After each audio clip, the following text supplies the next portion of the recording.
going to get the recording going here. Okay, so next week is your exam. I'm still working on your exam. I haven't finalized that yet.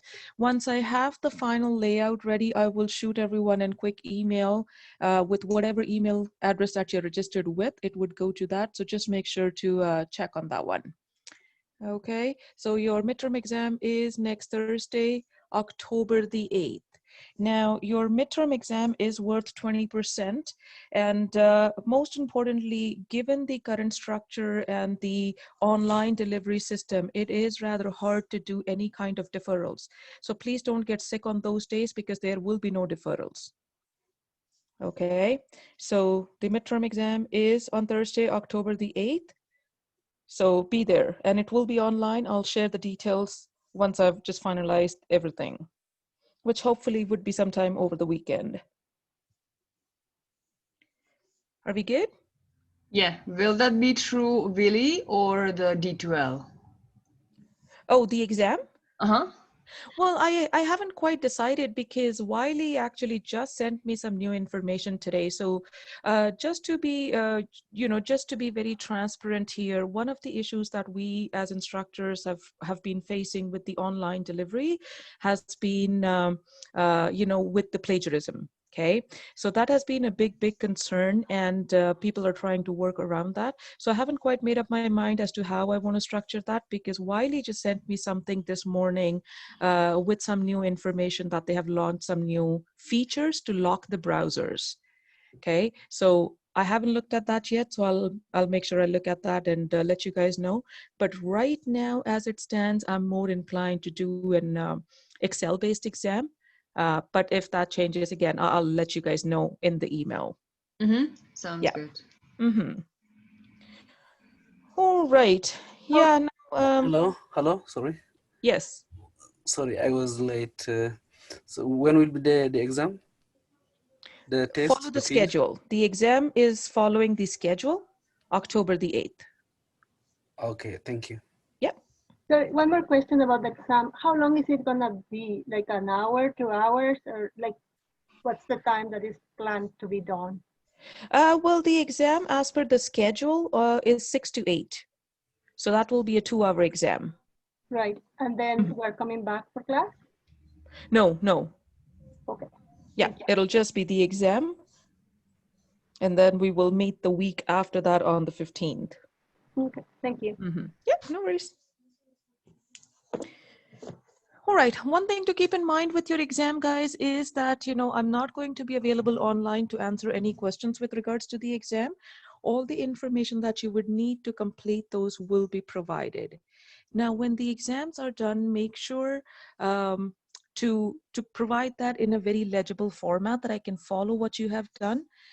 But if you haven't shown your calculations, then there will be no part marks. It just does not give me the ability to allow any part marks if you haven't shown me the work. Okay, so if you want any part marks, do make sure to show your calculations. Otherwise, it's rather hard or practically impossible. In that case, if your numbers are not right, there will be no marks whatsoever, right?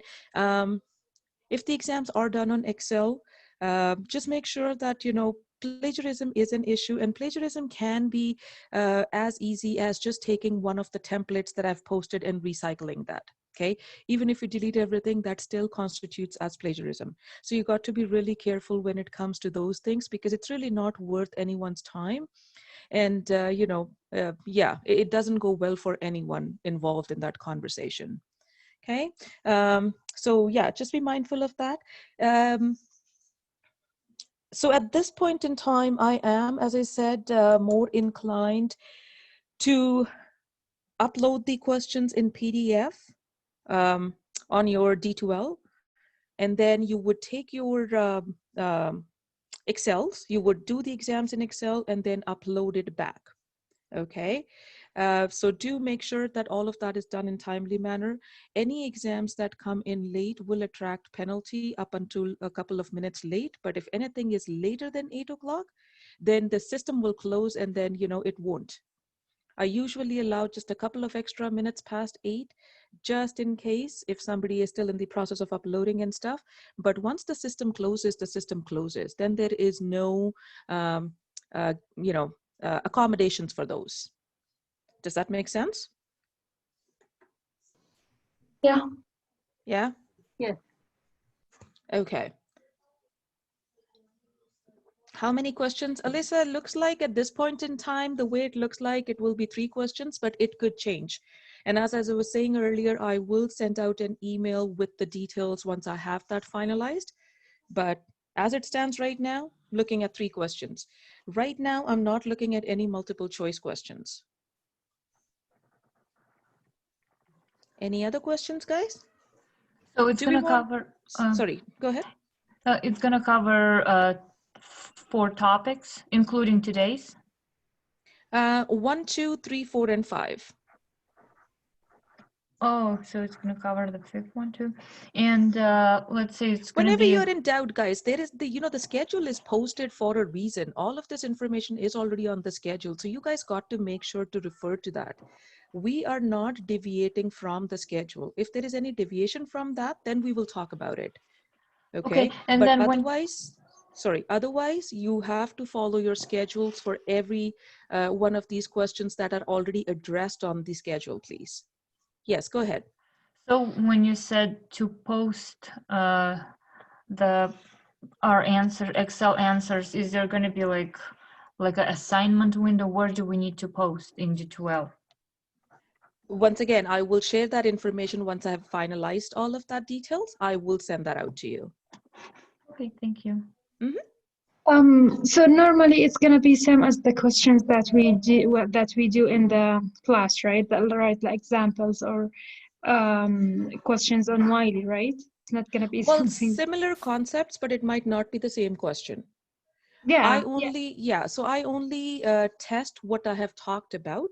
So I don't test anything that I haven't talked about, but you could end up seeing some variations. There might be some concepts that are put together or they are pieced out, something like that. But it is, again, focus on your conceptual learning rather than the formats. Sounds good. Okay, thank you. No problem. All right, so if we are good on that front, then we should jump into topic 5. Now, did you guys get a chance to look at or go through the video for chapter 5, the statement of financial position? Yeah. Yes. Yes. Okay. So, how is this financial any different than the other ones that we have talked about so far? So we have talked about your multiple step income statement. We talked about retained earnings and statement of changes in equity. And now we're talking about statement of financial position. So how is this financial any different from the others?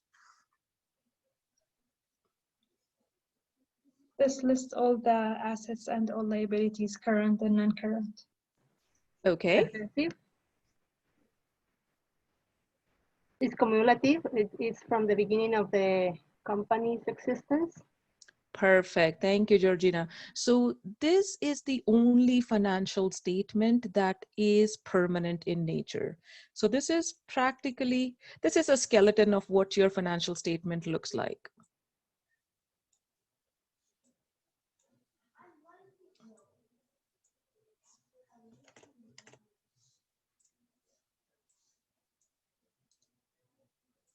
Okay, so this is what it looks like. So your statement of financial position is the only one that is permanent, meaning all the accounts on this financial statement is from the first day that the business has started up until the day we are actually doing your financial statement. Now, the same idea does not hold true for the other financial statements that we have, such as your income statement, your statement of changes in equity, or retained earnings. Those statements were depicting a time frame, right? For a year, for a month, or for a quarter. Something was ending in those ones. So those were temporary ones. This is the only one that's permanent in nature. Now, your statement of financial position looks, we like to show this as a T account on a conceptual level, but in the real world, you might see it like this, or you might see all the accounts one after the other. Either or is acceptable for presentation purposes, but for learning purposes, this is what we like to look at.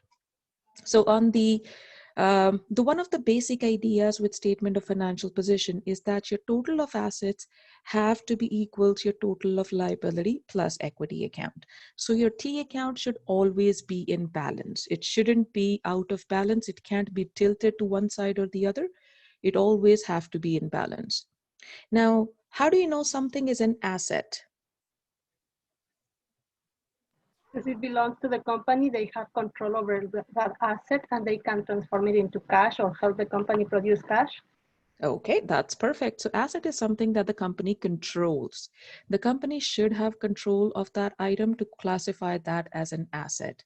On the other hand, liability is something that the company owes to others. Okay, you are liable to pay something. So with your liability, you always need to have a past transaction, present obligation, and future settlement. All right. So then with the classified statement of financial position, so this is classified meaning that all of the assets liabilities are broken down into different account types. All right. So with your asset account, the first and foremost is your current asset. So how do you know something is current, whether asset or liability? How do you define that? If it's within 12 months Okay, 12 months from from the date of this financial statement. the date of the financial statement. Okay, is that the only criteria? Or the operating cycle. Or the operating cycle. So there are two things to look at, either the 1 year from the fiscal year end or the operating cycle. Longer of those two or the shorter of those two? Longer. Longer of those two, okay? So always make sure to look at those two elements before we determine whether this is current or long-term. So current asset is a current asset, long-term liability is again, depending on those two criteria. In most cases than not, your current will be the 1 year from your fiscal year end. Okay, it's very rare that the operating cycle would be higher than a year, and that is in specific industries such as aeroplane manufacturing or wineries. So they are very handful of industries where the operating cycle would be longer, but still keep that in mind.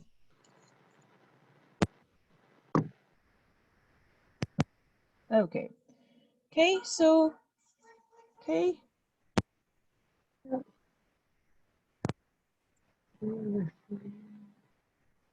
Okay, so, okay, so that is your current asset.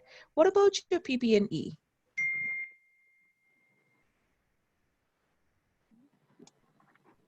It's a long-term asset. It's a long-term asset, okay. And how do we know something fits in this category? It's something that has a physical substance. Okay, it does have physical substance. Okay, now guys, I usually get the same handful of 4 or 5 people speaking. What's going on with others? Are you not getting a chance to speak, or you're just, you know, absorbing it all? No, because of the Yeah, I guess we are absorbing it benefits all. the assets bring. I'm sorry?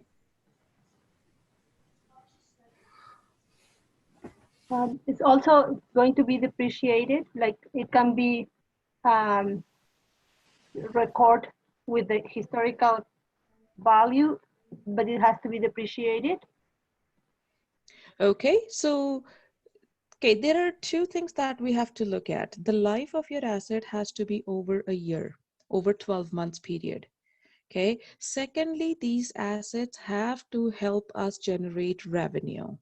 If both of those criteria are met, then your asset becomes a long-term asset, which is your property, plant, equipment. Guys, if I'm talking, please make sure to mute yourself.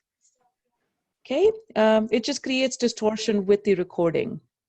Okay, so with the long-term assets, okay, so it has to support your operations, has to help you generate revenue, as well as the asset needs to have life of over a year. If both of those criteria are satisfied, then your item becomes a long-term asset.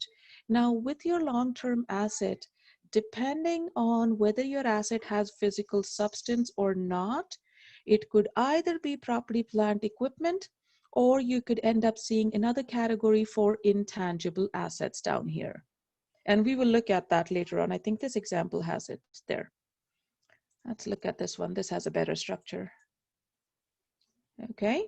So property, plant, equipment, and intangible assets, they are pretty much the same. They do have quite some similarities. I shouldn't say they're completely the same, but they do have some overlaps and similarities. The PP&Es have physical substance and the intangibles lack physical substance. Materiality is a different concept. Materiality, let's say if you have table and chairs, okay, you spend $300 on getting 10 tables and chairs that you're going to use for office. You got it on sale, okay? Now, where would that asset appear? Makiko? Ah, um, those usually, if it's less than the some kind of threshold amount, then it's gonna maybe just expense. Perfect. That's what I was thinking, and then that some significant amounts that it's gonna stay in the PP&E. That's perfect. And that's exactly what materiality is. Now, if you think of those tables and chair, in essence, if you try to break down that transaction, the transaction does have life of over, the asset does have life of over 12 months. The table and chairs are going to last you 3-4 years. Okay. Sorry, just give me a second. I've got bad throat. Sorry about that. Okay. So, and it is also helping you generate revenue. So technically speaking, that asset should have come to your PP&E section, okay, where you actually put that as a long-term asset and then you depreciate that asset over its useful life. Now, materiality says that that is great, but then, you know, if you take $300 and you depreciate that over 3 years, how is that helping the users? It is just going to clutter the information too much. So that is materiality. We will include everything that is material onto our financial statements, but it is okay to take an alternative approach. So as Makiko said, in that case, we will just go ahead and expense that because it's not worth our time and dime, right? So in the earlier examples or the earlier chapters, we said there was a concept of cost benefit. In this case, if you want to stick by the book, then your cost is going to be way higher than the benefit because we are only talking about $300 over 3 years. So in that case, alternative, oh God, I'm missing the word. Alternative treatment would be to expense that item. Okay, so you're not ignoring it, but you're just expensing and taking an alternative approach. Does that work? Guru? Yes, Mac. In an organization, that's the controller who makes that decision for a threshold. I'm just trying to recall a time when I was working somewhere, and it seemed like the controller just kind of would come up with these numbers. I don't know what should come up. Just say, oh, $500 or less, we're expensing it. So is that the controller, or did that stuff's got to be written down by some committee, by like the board to say, hey, all assets below X amount are going to be expensed? Thank you. No, usually it is the controller that decides on these things. Like at our work, you know, our threshold keeps changing every practical year. So it just depends on the size of the business, the transactions we go through, because we don't want to nickel dime. Keep in mind, guys, let's come back to those table and chairs. One way, if you put that to the asset, then your balance sheet or your statement of financial position, this is going to have higher assets of $300 and your assets are going to look healthier. Okay. The alternatively, if you did expense that, then that expense will hit your income statement. Your expense number would be higher, which means your net income is going to be lower. So entirely two different statements and two different impact points. So we as controllers got to be mindful of what these transactions, the effect that these transactions will create. So when we talk about materiality, we say, okay, anything over a certain threshold, let's say $1,000, because company buys so many assets, it's really not worth my time to depreciate anything under $1,000. Okay, so that usually is a controller decision, but it tends to change year over year. For some companies it does, for some it doesn't. We change it all the time, depending on, the size of the business. Does that Thank you. make sense? Yeah. It does. Thank you. Mhm.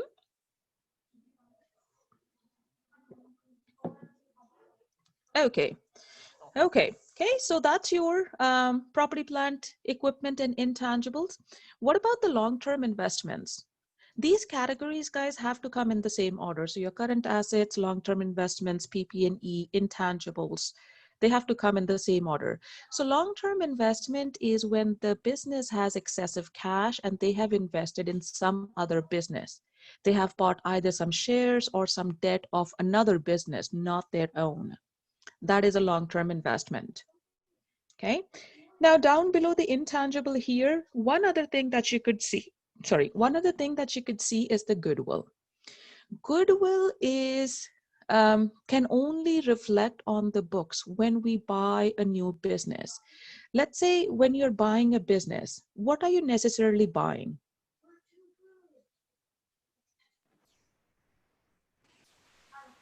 So I think when you buy a business, apart from the company, like their assets and everything, you're buying the name out there, because then they might have made a name for themselves. So you probably might be operating under their name. And I guess that is the goodwill. Um, Not quite, because when you're buying a business, what you're really buying is the statement of financial position. Anything that sits here. So Max says if a business buys options that needs to be exercised within a year, is that still a long-term investment? Um, So your business is buying options of another.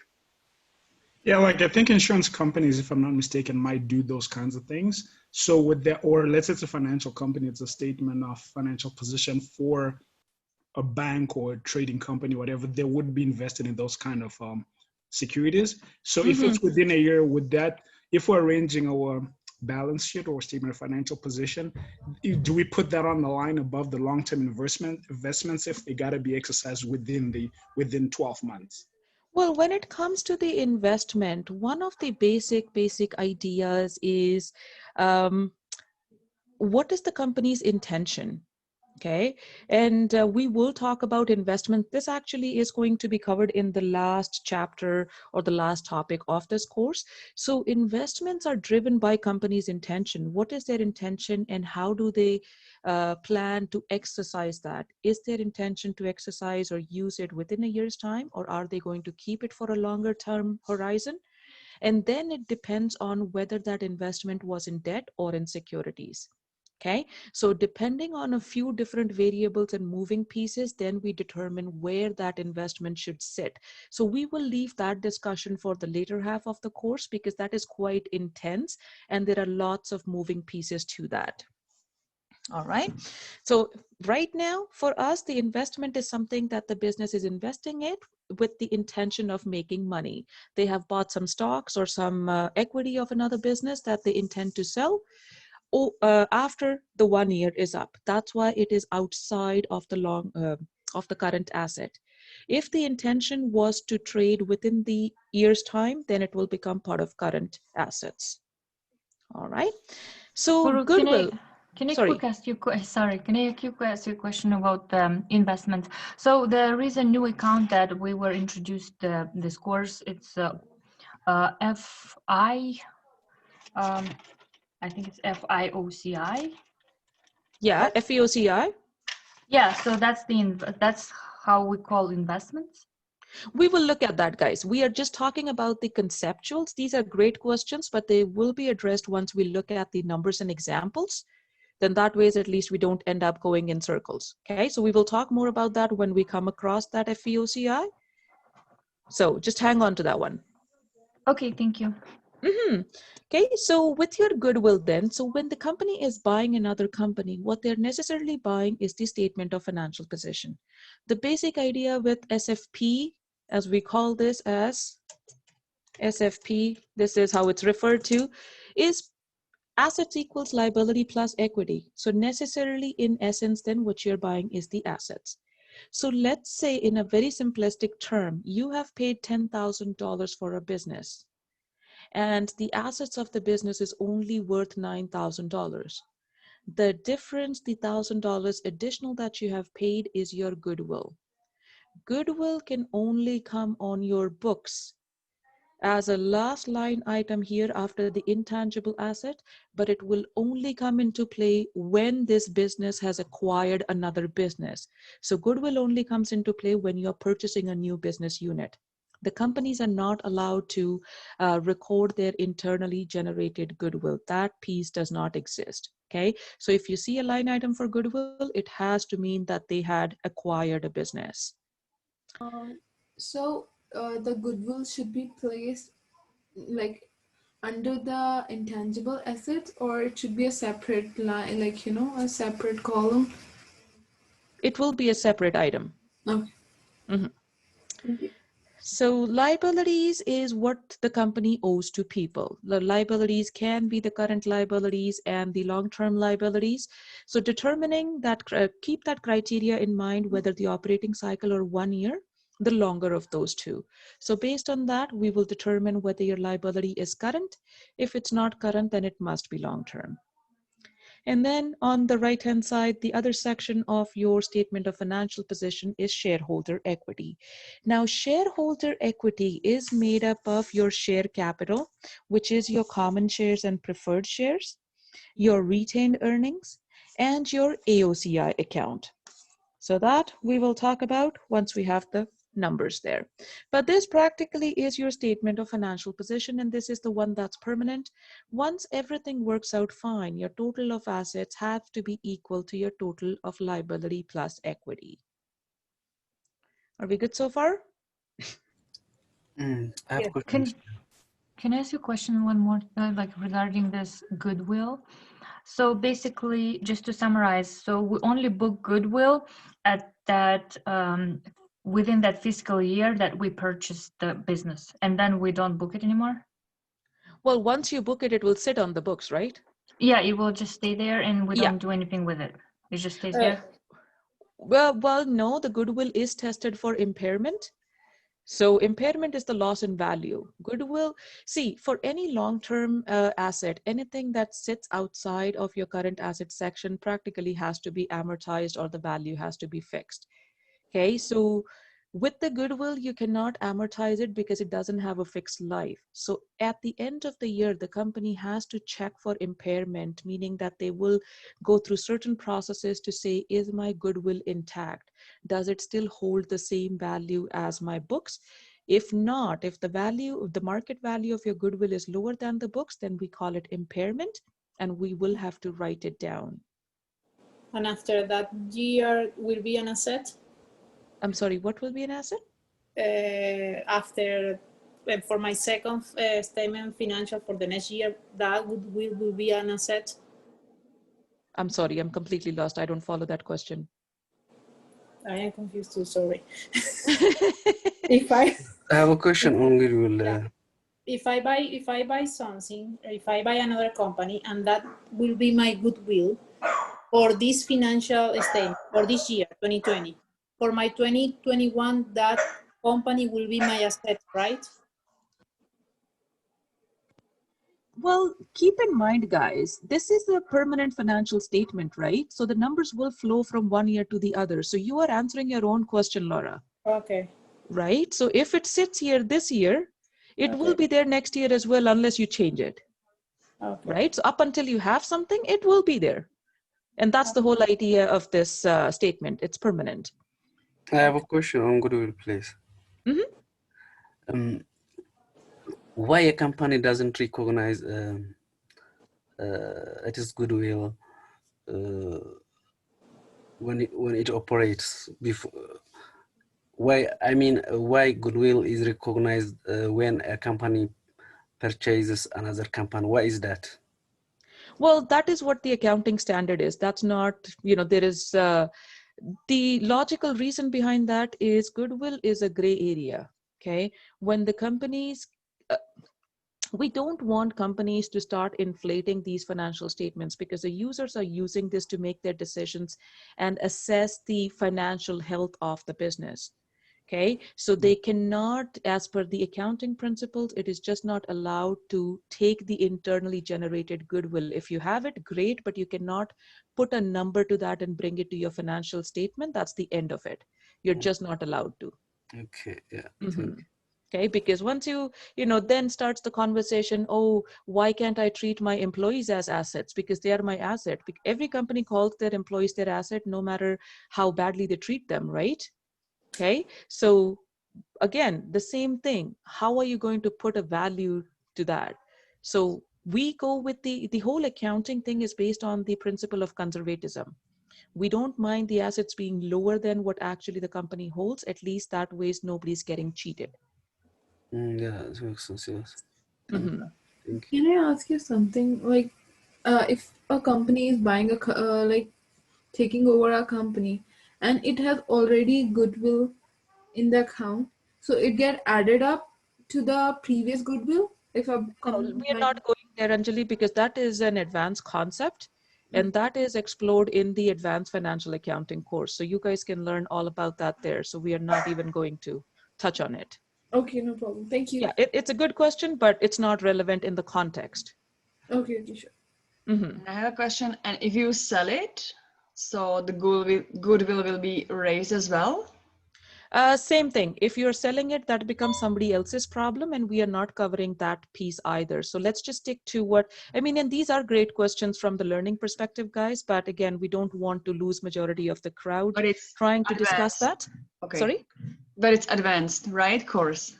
Yes. Okay, we will wait for that. Thank you. Yeah, because yeah, and it's a very, very interesting and engaging conversation when it comes to that. So save it for that. Okay, so we will look at E5-3. So this is the example we are looking at. So 5-3, classified statement of financial position accounts. So Plato Incorporation prepares financial statements in accordance with IFRS and uses following headings on its statement of financial positions. So these are the different categories that the business is using: current assets, long-term investments, PP&E, intangibles, so on and so forth. So we have to indicate for these following items, we are indicating by number how each of the following should usually be classified. If an item need not be reported at all on the statement of financial position, use the letter X. Also indicate whether an item is monetary or presents financial instrument. Don't worry about that later piece. Just tell me where you would put these items. So prepaid insurance. It's an asset. Current asset. Current asset. Current asset. Okay, so that is your current asset. Investment in associates. What does it mean? Long-term investment. Long-term investment. Investment in associates is a long-term investment. So basically, this is also an advanced level concept when the company is buying some stake into a sister concern or a parent subsidiary kind of a relationship is what they are talking about here. That is an investment in associate. So that concept is again covered in the advanced financial accounting course, but this will be a long-term investment. Or it like investment associate can relate to, I'm just asking, is it related to, a company providing training and like providing training to their employees or associate? So it's part of the investment they are doing, like if they're buying a training program or something? No, has nothing to do with it. Investment in associate is a very specific account. Okay. Mm-hmm.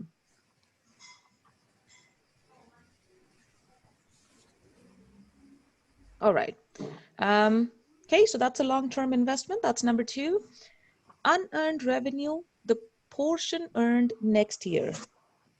It's a liability. Liability. It's a liability, and what kind of liability? Kinship says it's current liability.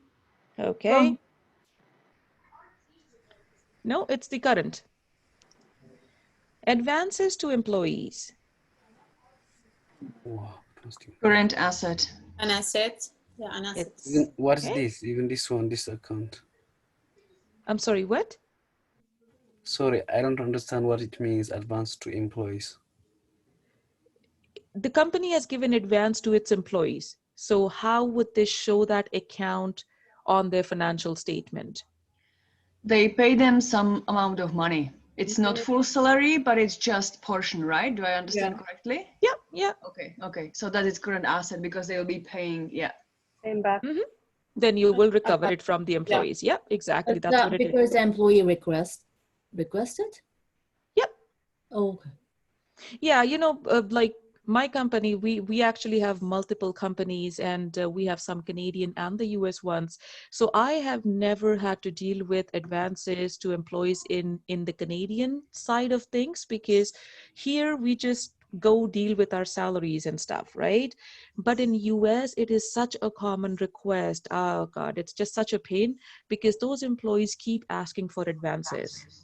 Yeah. So we give them the money ahead of them earning it, like a loan, and then they repay it later when they earn it. That time we just deduct a portion of that.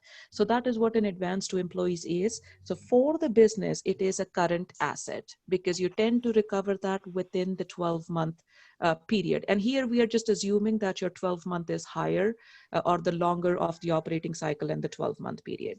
All right. Do they then have to pay interest on it or no? Well, no, the companies don't charge interest to the employees. And that is the whole idea. Even in my experience, I've seen the companies give loans to the employees as well.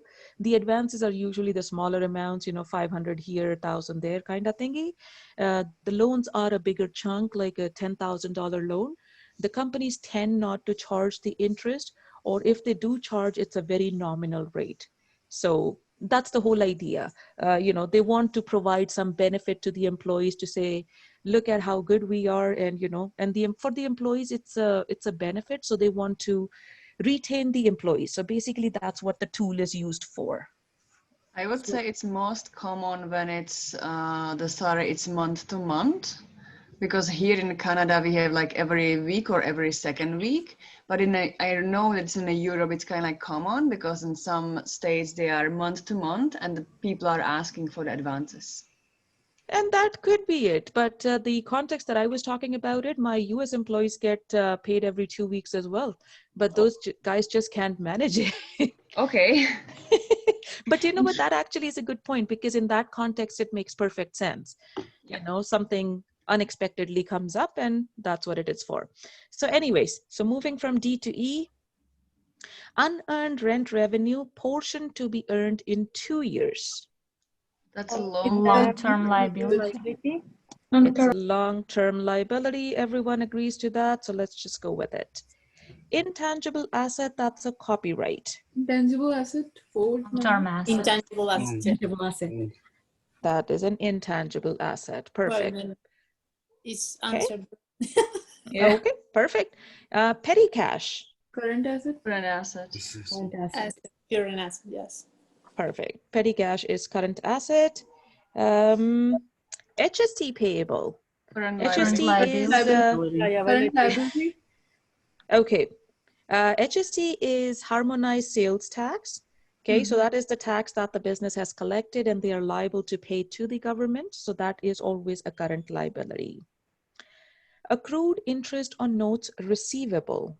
It should be 11 number, accumulated or other comprehensive income. Nope, have nothing to do with that. Accrued interest. Is it current asset? Current asset. Current asset. Current asset. Okay, Yes. it is a note receivable. Okay, any interest portion will be current, whether that is current asset or current liability, depending on what side of the conversation you are on. In this case, it's a notes receivable, meaning that it's already an asset. So the interest on the notes receivable is the current asset. 20-year issue of bonds payable that will mature within the next year. No sinking fund exists and the refinancing is not planned. Long-term Liabilities, but I'm confused if it's current or long-term, because there is within next year. Okay, so it should be current. Yes. Okay, hold on, people. One person at a time, please. Let's not talk over each other. So, okay, somebody was talking about the confusion there, and you were getting Yeah, towards because that is within the next year, so which means in a 1 year, so then it's current liabilities, right? Yeah. And Okay. you can, you've just actually talked yourself through it. So that's good. And that's what it is. Generally speaking, if you're looking at the 20-year bond, that tends to be a long-term liability. But in this case, it is coming mature within the next year. That makes it a current liability. Okay. Now, keep in mind, guys, if you think of your mortgage is a long-term liability, right? It just feels like it goes on till eternity. At least in my case, it feels that way. Okay. Although it has a fixed term, but it's a long-term liability. But when you pay that mortgage, you are constantly paying it, right? So at the end of the year, if I was to do a financial statement, I will take the principal payment in the next 12 months. That becomes the current portion of the liability. The remainder, so the total mortgage minus what I will pay in the next 12 months, is my balance for the long-term liability. So your liabilities can be split between current and long-term. This one says next year. So wouldn't that be not in this year, but the next year and then long term? No, next year is the 12-month period that they're talking about. Okay. And it says in the parenthesis, no sinking funds exist, but if there is sinking funds exist, is it a different scenario?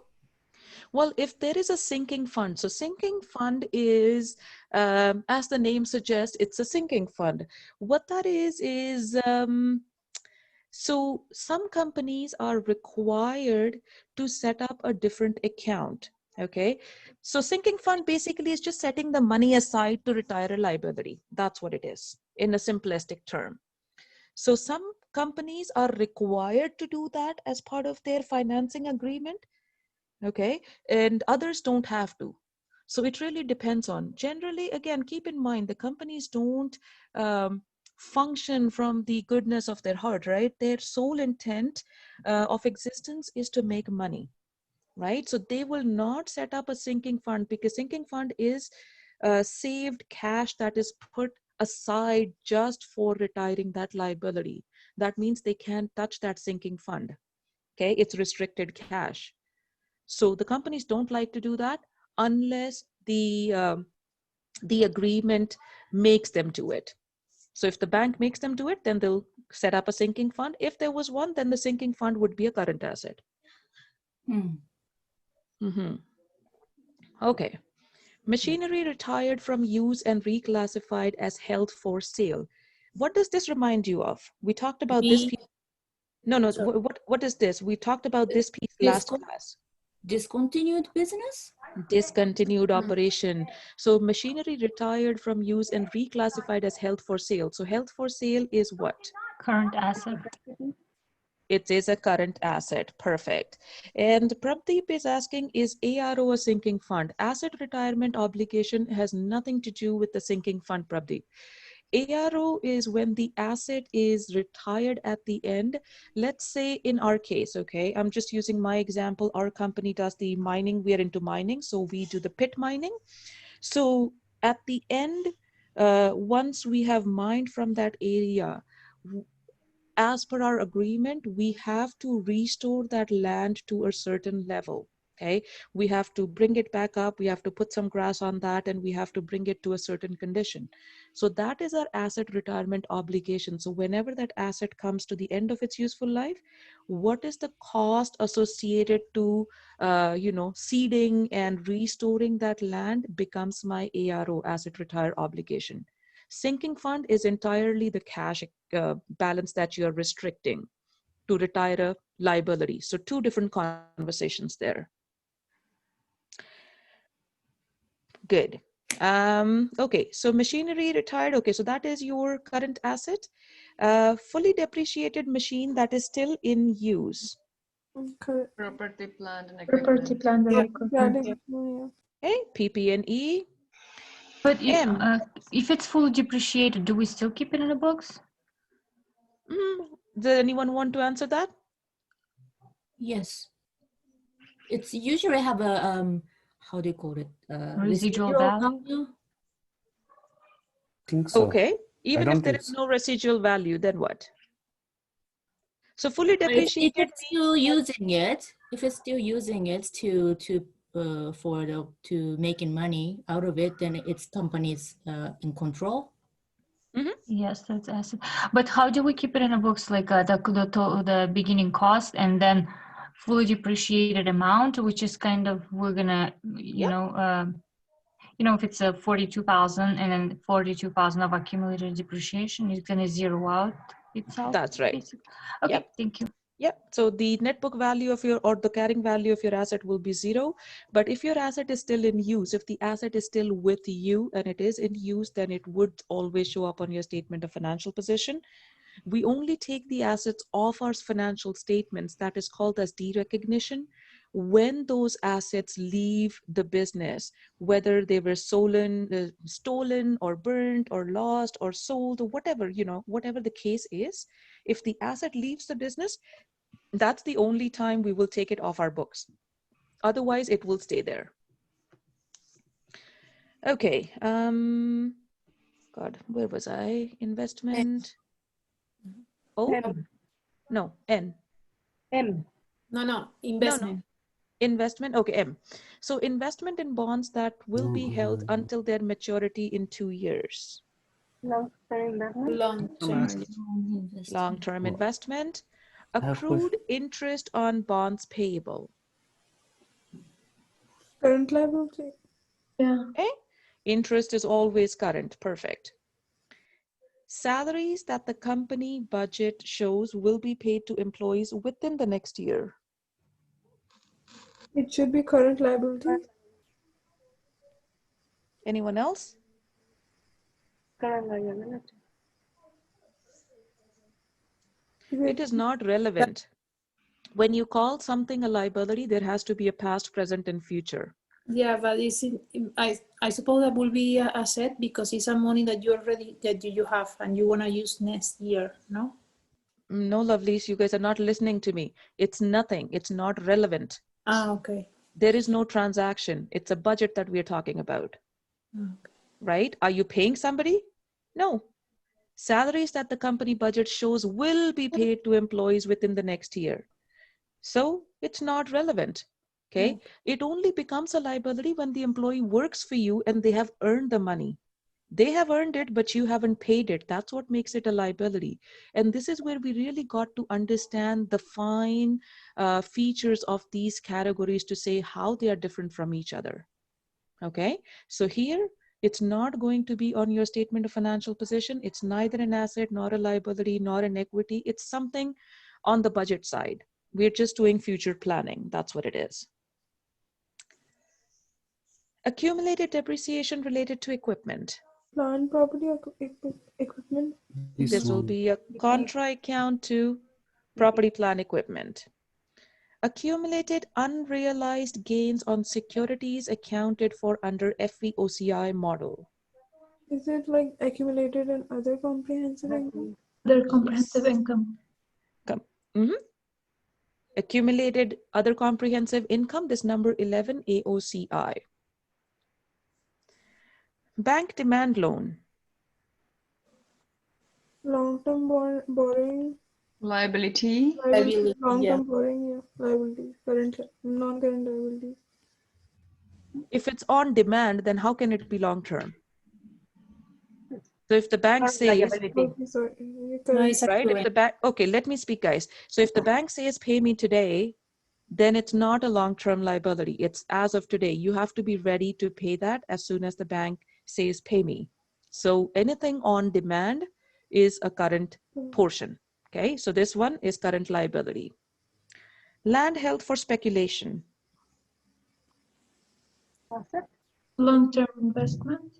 Long-term investment, and why not a PP&E? Yeah, I think so. What does it mean first? Is it a long-term or is it a short-term investment since it's for speculation? No, I think it's a land. But it's a land held years. What is it? Land depreciated. What does it mean by held for speculation exactly? I think the word speculation is very important. So So the business has purchased the piece of land. They are just waiting to see how the market goes. If they can make some money, then they will just sell it to make the quick bucks. So that is speculation. Okay, it's an asset. So It's that a investment. PPE, sorry. So So that Kinshuk that's says, I don't think it needs to be recognized. Okay. And somebody is saying it's an asset. What type of an asset? Long-term investment. Long-term asset. Long-term asset. Why not PP&E? Yeah, I think Difficult for PP. speculation. Is it Because gonna be sold? No, but to me, it's like a building. You have a building and you are waiting for sell that in another time. Yeah, but So you're I holding it think for it's selling, no, right? it saves a land. You have bought it, but as you told, you have bought it, but you have not. You're waiting for it to be the action need to be taken or something. So if you're waiting, it should be an investment. You invested on something. Okay, Yeah, thank need you to for, invest in okay, hold on, ladies. Kevin, thank you. That is exactly what I'm looking for. Remember, guys, we have talked about the criterias. You have to stick to the criterias. So Kevin is saying because you're not using it to generate income, and that exactly is what it is. For anything to go as PP&E or intangible, it has to have life of over multiple years and generate income. When you are holding this land for speculation, it is not generating income. That is why this is a long-term investment and not part of PP&E. Okay, thank you. I have a question. L, fully depreciated machine still in use. What do we keep here? I don't understand. I didn't understand. Sorry, what do we keep here, or where does this go? Okay, where does it go? I don't know. It's on your PP&E. It's a long-term asset. But it says fully depreciated machine still in use. If it is fully depreciated, so how do we keep it? How do you keep it? You don't do anything because it is already there onto the books. The idea is that you don't do anything with it. It will still sit on the books. But it is fully, if it is fully It depreciated. doesn't matter. It doesn't matter. And that is exactly the learning here, that it does not matter whether it's fully depreciated. If the business has that machine and is using it, it will sit onto the books. The other guys, again, accounting is very logical. Unless you see the logic behind what is happening and why, it is hard to retain that volume of information. Okay, the way I look at it is, and the textbook don't talk about it, but the way I make sense of this is, okay, if the machine, let's say I've got 4 machines. Okay, out of those 4 machines, one is fully depreciated, but the business is still using the machine. Now, let's say, I never saw the value in it, and I didn't understand why should I keep it on the books. I said, well, it's fully depreciated, so I'm going to take it off my books. Okay, now tomorrow, if that machine is not there at my site, I have nowhere to come back and say that I should be having 4 machines and not 3. So somebody can just take it because I didn't account for my assets right. So as an accountant, I'm at fault here. So that is how I make sense of this information. So I don't know if that makes any more sense than where you were. Okay, yeah, thank you. What about Q? Accumulate unrealized gains. This one I don't understand. Accumulated unrealized gains on securities? Well, OCI, other comprehensive income, houses unrealized gains on losses. So there are certain items on which we will adjust or compare the book value against the fair value. So those gains and losses are housed in OCI accounts. So that is what they're talking about, the FVOCI model. That model itself is discussed in the last topic of this class. Okay, so this is I have a question. long-term asset or current? No, that is what's the point here? AOCI, number 11, AOCI, accumulated other comprehensive income.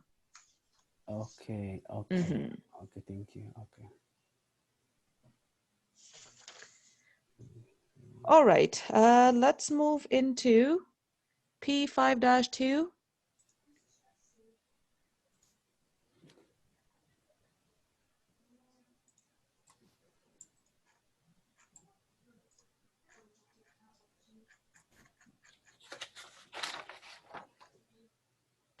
And what was the problem that we just did? It's all there on the Excel, guys. E5-3. 5-3. Okay, thank you. P5-2 is what we are looking at. So P5-2. Okay, so the statement of financial position items for Montoya Inc. follows the current year, which is 2020. So they have given us a bunch of different accounts. We don't know what the retained earnings number is. We are preparing a classified statement of financial position in good form. The numbers of authorized shares are as follows: unlimited common shares and 20,000 preferred shares. Assume that income tax accounts, notes receivable, bank loan, and notes payable are short-term, unless stated otherwise.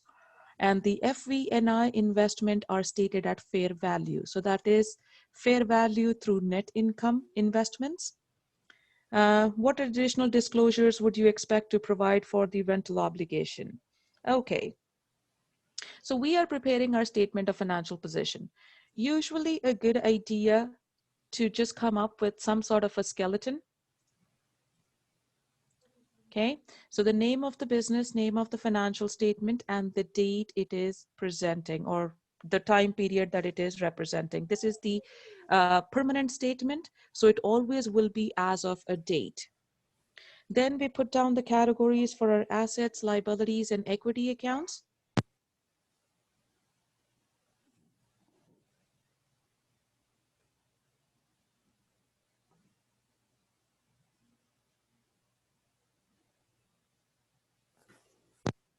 Okay. Okay. So do we want to go through these accounts and start plugging them into your financial statements as we go? Yeah. Yeah. Okay. Yes, please. Okay, just give me a second there.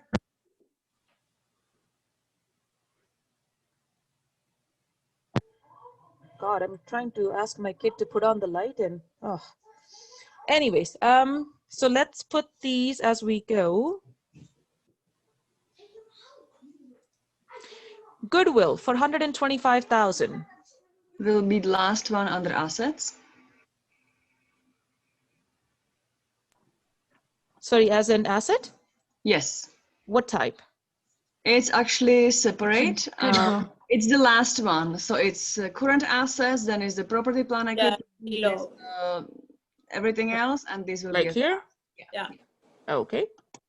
And that is what you guys have to keep in mind. Goodwill is not part of the intangible asset. So if you were to actually combine it with goodwill, then it will be wrong and you will be marked down for that. Okay, so goodwill will always be an item on its own. Bank loan, 177,591. And current liability. Current or uncurrent or Long non-current? Long term. Long term. Okay, 177,591. And what did the question say? It is not specified if it's long term or short term. So if it's not specified, can we use it as a short term? A says Like that all of No, them. it does specify. Oh, there is a question, right? Sorry. Yeah, A says short term unless stated otherwise. Yes. Right. Okay. So then Okay. it's liabilities. So Kinshuk is saying it is current because it is specified. Okay. Yeah. Generally speaking, the bank loans, the nature of that account is a long term. But in this case, they had categorically told us that this is current, which was here. Okay. Right. So then it becomes part of our current liability. So we'll go to our liability section and plug that in. There. Bonds payable that is due in 2024. Long-term liability. Long-term, yeah. Long-term liability, and everyone is good with that? Yep.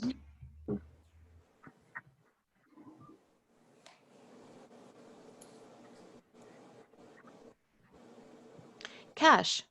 Current asset. Assets. Current asset, okay. Yeah. Land. Out of Sorry, PP&E? Yes. Yes. Okay. And land is the only asset that does not depreciate, so it will never have a contra account. What about notes receivable? it should be current asset. Current asset. Okay. So we need to have cash, notes receivable, and we said land. Are we good? Yeah. Yes. Notes payable. Current liabilities. Current liabilities. Okay. Accounts pay. Sorry. But do it in 5 years, no? Should we? Notes payable. Where do you see that? Because if that's true, then we'll have to change it. It just says notes payable 265,000. Where does it say 5 year? Yeah. No, in the bottom. Yeah, sorry. Oh, you're looking at this piece. Okay. Yeah. Okay. Yeah, no. This one, if it doesn't say anything, then we will take that as a current liability. Yeah. So notes payable for 265,000. Accounts payable. Current liability. Current liability. Current liability. Where would the retained earnings go? Equity. Equity. In the other statement? No. It goes for the statement of equity. Yeah, equity. And has nothing to do with statement of financial position? Yeah. It does. The capital, no, It it's has part of a financial state- capital. it has, but it goes to shareholder equity. Under the equity part. Equity in the long term, like, yeah, in the shareholders equity. Yeah. Okay, no, no. Okay, so in the equity section then? Yeah. Yes. Okay, so okay, so we have accounts payable. And you said under the equity section, somewhere over here for your retained earnings? Yeah. Okay. We don't know what that number is. We'll come back to that and figure it out because we just can't, based on the information that we have up until this point, you cannot figure it out. So we will have to come back and look at that at the end. Income tax receivable. Current asset. Current asset, yeah. An asset, yes. Current asset. And what makes it current? Because we usually It's receive the receivable. tax in that year. Okay. Anything to do with your taxes is always current, whether that is payable or receivable. Keep in mind, CRA is not going to wait too long to get their money. And with the same extension, they would not make you wait too long to get your money either. So either way, it is always current. Usually income tax is payable. So are they like receiving? Why is it receivable? Why do you think? Take a guess. They overpaid? There you go. Okay. Do you want to take over my job? No. No, but that's exactly what it is. So the, it's the income tax for the businesses is the same as for us. So like for employees, again, accounting is very logical. If you can find the logic behind it, it is so amazing. Otherwise, it can be a little bit dry. Okay, so think of us as an employees. So before we get the money, they take the tax deductions on every paycheck. Remember that, right? Everyone gets a paycheck deduction for the income taxes. So at the end of the year, when you file for your income tax return, at that point in time, they look at your income and then say whether you overpaid or underpaid. If you underpaid, you pay the difference. If you overpaid, they pay you back, right? Does anyone? Yeah, that's how it works, right? On the personal income tax return. So the same idea replicates for the business as well. So this is where it becomes receivable. And so if you have, And just a question, if there is some issues and you receive the income tax, for example, 2-3 years later, how that it's still as a current asset? Yes. Okay. Yeah, but that conversation is a little bit more complex because then it involves, so the following course after this, which is IF2, and I'm teaching that next semester, so I'll see you guys there too. So So in IF2, we actually talk about, there is a whole section about the income tax and how to account for those. But yes, if the income tax does change, then the company has to refile their taxes. So there is a little bit more to that than just getting the money. So yeah, but that is right. Anytime the income tax is involved, it is current, whether it's payable or receivable. Okay. All right. So that was Income tax income tax. receivable. Okay. So notes payable due in 5 years for 1.6 million. So it's long-term Their liabilities. ability. Long-term liability. Yeah. Okay. There you go. Is everyone else okay that I'm not hearing on the mic? So if you guys don't have a mic, can you just quickly type and let me know if you guys are okay, or should we slow down, or? We're good. Good so Yeah. far. Okay, good. Thank you. Just a quick question. What I know is that there is no specific order to list the items in this financial statement, right? It depends on who you ask. Okay, frankly speaking, the order that's reflected here is the order of liquidity, and that is what the textbook follows. Personally, for me, as long as the students have picked up all the accounts and put them in the right category, I can live with the items not being in the order. But The that liquidity? in the order of liquidity, yeah. But that only applies within the section. So if you move this current asset section after goodwill, then I'll have a problem with that. Okay, Yeah. so the sections have to be current asset, PP&E, intangible, goodwill, depending on what all items you have. But within the current assets section, if you put the notes receivable first and or the income receivable, depending on how you came across the information, I frankly really don't mind it as much. I just want you to put it in the right category and I'll be happy.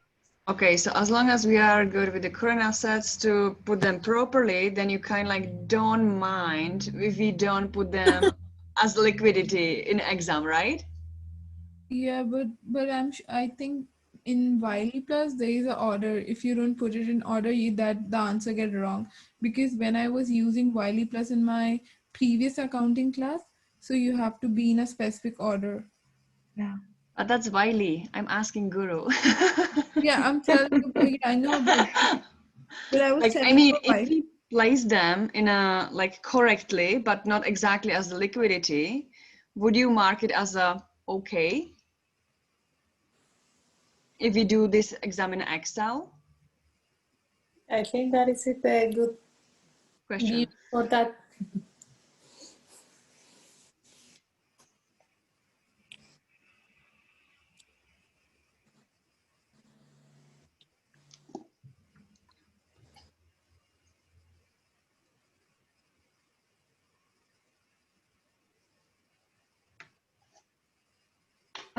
If you're trying to talk, we cannot hear you, Guru.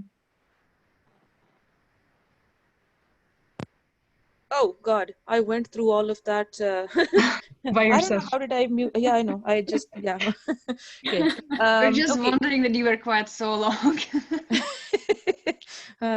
Did some, oh Mac, you're so nice. Yeah, no, it's just me. So my family got me a new headset and it has a remote and I think it just interferes with the table. So anyways, long story short, so if you're doing it in Wiley, then follow the order of liquidity that is discussed in the textbook. Okay. But if you are doing this on the exam, then I personally don't care within that category, but do make sure that when you're listing the categories, talk about the Correctly. skeleton, how we started. Okay. Okay. I personally would have, based on this information presented, I think notes payable was the first current liability. I would have put that as the first item here. Okay. So I can absolutely live with it if you guys want to do that. Does that answer? Okay, yeah. Okay, no worries. So where were we? So we did the notes. So building. Utility depreciation equipment, Yeah. we finished. PP&E. PP&E, okay. Contra Now, account. any asset that you have in PP&E other than land would have a contra account attached to that. So it has to be indicated or reflected in a very clear and precise manner. So this is your building, your PP&E for 1,640,000. The following account is the contra to your equipment. Okay, so the representation of this should be a 3-line item like this. So we will show the building at 1,640,000 less accumulated depreciation, which is 270,200, and this is the net book value or the carrying value of your asset. So cost, this is always at cost. And we will talk more about that concept and that fully depreciated piece once we get to the PP&E chapter down the line. But for now, your cost of the asset minus what we have used from the date it was acquired. So your net book value or carrying value is how much of your asset is left on your books. Good? So yeah, we have to do proper math. And you don't always have to show this as negative. You can show this as an absolute number. Just make sure to adjust your formula one way or the other. Yeah. Nice. Inventory. It's an asset. What type of an asset? Current. It's a current asset, okay? So the intention with the inventory always is to sell your asset, sell the inventory to make money, okay? So inventory is always a current asset, and I think that's what they have listed here.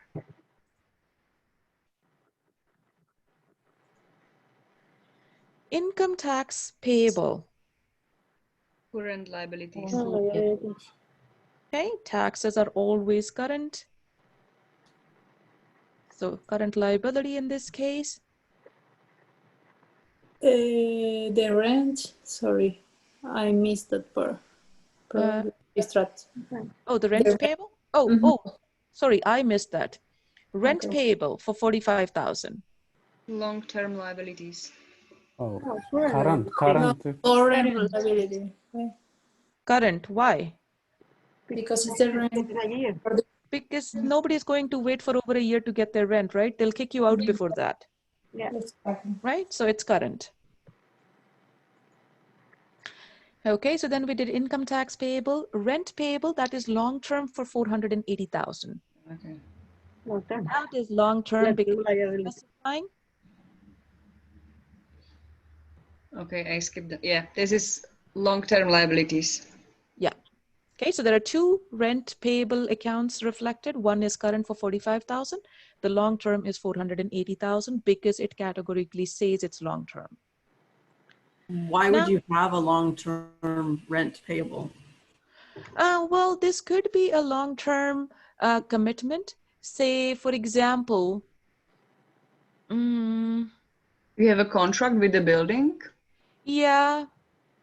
Well, you know, sometimes you can, okay, the example I can use there is the rent to own kind of an arrangement.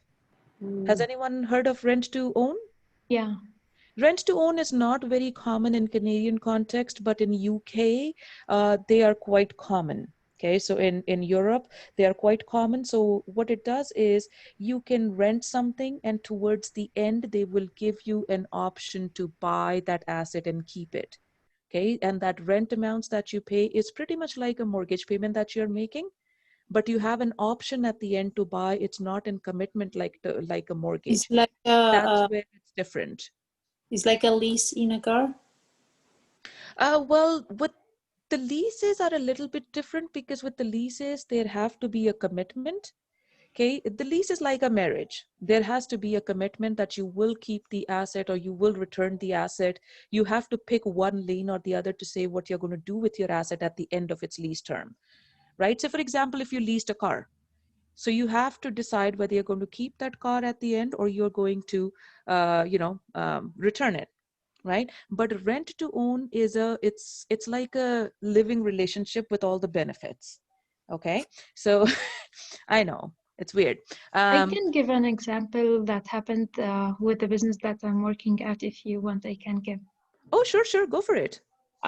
So we used to rent a whole floor in a building, and the rent or the lease was for 3 years, and then terminated the lease after 2 years, or I think it was for 5 years, but terminated the lease after 2 years, and then there was a penalty that we will need to pay because of that termination, and then that amount, that penalty that we'll need to pay, they give us an option to do an installment every month. So these installments are for more than 12 months. So every month when we do the payment for that rent, it's a rent payable. We move it from long to current current rent payable or current rent liability, something That's like a good that. example. Thank you. Yeah, no problem. Okay. Okay. So that's your rent payable for the long term. Okay. Common shares, we got 20,000 shares issued, but somewhere down below they said there were unlimited shares authorized. The number of authorized shares are as follows: unlimited common shares and 20,000 preferred shares. So where do you think this information will show? Equity section. Yeah. Shareholders equity. There's, yeah, his share. So your equity section is really made up of two things. One is your share capital. Your share capital is your preferred shares and your common shares. Now we will look at both of these accounts together because in the order of preference, now this is where it is important and you have to list that in the order of preference. Okay, your preferred shares will always have higher preference than common shares. So if you turn this around, then I won't be okay with that because that changes the complete meaning of that information. So preferred shares are first, then comes your common shares. So in this case, your preferred shares, we have 15,000 shares that were issued for a total of 150,000, and the company has 20,000 shares that are authorized to be issued. Common shares, they have unlimited shares authorized, but 20,000 are issued for a total of 200,000. So when you list that information in the equity section, it always have to be preferred shares first and common shares after. You cannot change this order. Okay, and you have to indicate the number of shares that are authorized and the number of shares that are issued. I have a question here. When you outright the number of shares, what's the basis what's the basis for this? I mean, this amount for preferred shares, or unlimited in this case, the common shares was unlimited. So how do you do that? Well, this is not for something for a company or the accountant to do that, because this actually goes through Securities and Exchange Commission. These are publicly traded companies. So when they issue the shares, they have to go through Securities and Exchange Commission. The Securities and Exchange Commission, their job is to make sure that the interest of the shareholders is protected. They want to make sure that the company is financially a viable company. So they will look at various things such as their financial standing, what kind of assets they have, how much liability did they have they ever missed an interest payment, have they paid dividends in past. So all of those information that they will look at, it's a complex formula that they look at. So they will account for all of that and then tell the company how many shares they can issue. It is not up to the company to decide. Okay, thank you. And it's usually $10 per share? No, it really depends on the market cap. They will only give the number of shares to be issued. Once they say, for example, in this case, the common shares are unlimited, but your preferred shares are 20,000 shares is your total allowed. They have already issued 15,000. That means this company can only issue 5 more thousand shares. They cannot issue one extra share beyond 20,000. Okay, there are certain ways the companies can play around that information, but they cannot go over the maximum limit. The value of the share, that depends on the market capitalization, what the market's worth or the company's worth in the market is. And for So our exam, sorry, it's for interrupting. Just for our exam, I'm just curious how we will calculate for the exam. you didn't have to calculate anything that was presented to you. Okay. Like these numbers, they were given to you. Oh, they Yeah. are. Yeah. Sorry. Yeah. Yeah. Yeah. Okay. Okay. Prepaid expenses for 87,920. Prepaid expenses. Current Asset. asset. Current asset, current. Current asset. It's a current asset. Perfect. Even though they're calling this an expense, it doesn't really make it an expense. We prepaid it. I'm sorry? We prepay, so it's, yeah. Yeah. It's in advance. So we have paid for something in advance. Perfect. Equipment for 1,470,000. PPE. Oh, you know what? Sorry, I think I messed the accounts earlier because I was talking about this and the accumulated depreciation, which was for equipment. That was wrong. Sorry, my apologies. I will take that back. So the building contra account is this accumulated depreciation for building. And none of you guys told me that I was wrong.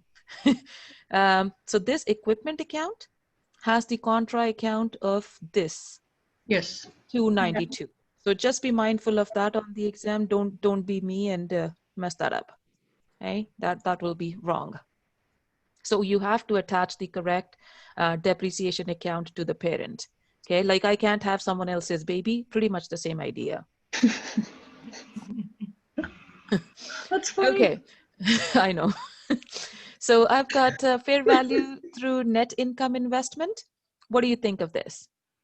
FVNI. Oh, well, we haven't talked about investments. We will explain the last chapter. We'll actually, it's so much fun. We'll talk about all the investments and what to do with them. But fair value through net income would always be a current asset. Oh. So at this point in time, practically you can memorize that. If it's fair value through net income, then it is a current asset. If it's FVOCI, fair value through other comprehensive income, then it will be a long-term investment. So that practically takes care of all of the accounts that we had to talk about. Once we do that, then we can finalize our financial statement.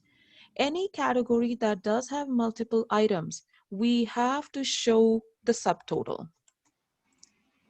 Okay, now for current assets, our total current assets are an addition of all of these, so I have $1,352,050. For our land, it doesn't have any contra account attached to that. Building did have a contra account, and the carrying value of that asset is $1,369,800. Carrying value of your equipment is $1,178,000. So your total property, plant, equipment is $3,027,800. Then we have our goodwill, which is presented as a single line item. So our total asset is a combination of your current liabilities, PP&E, and goodwill. Okay, so we are just going to add them up.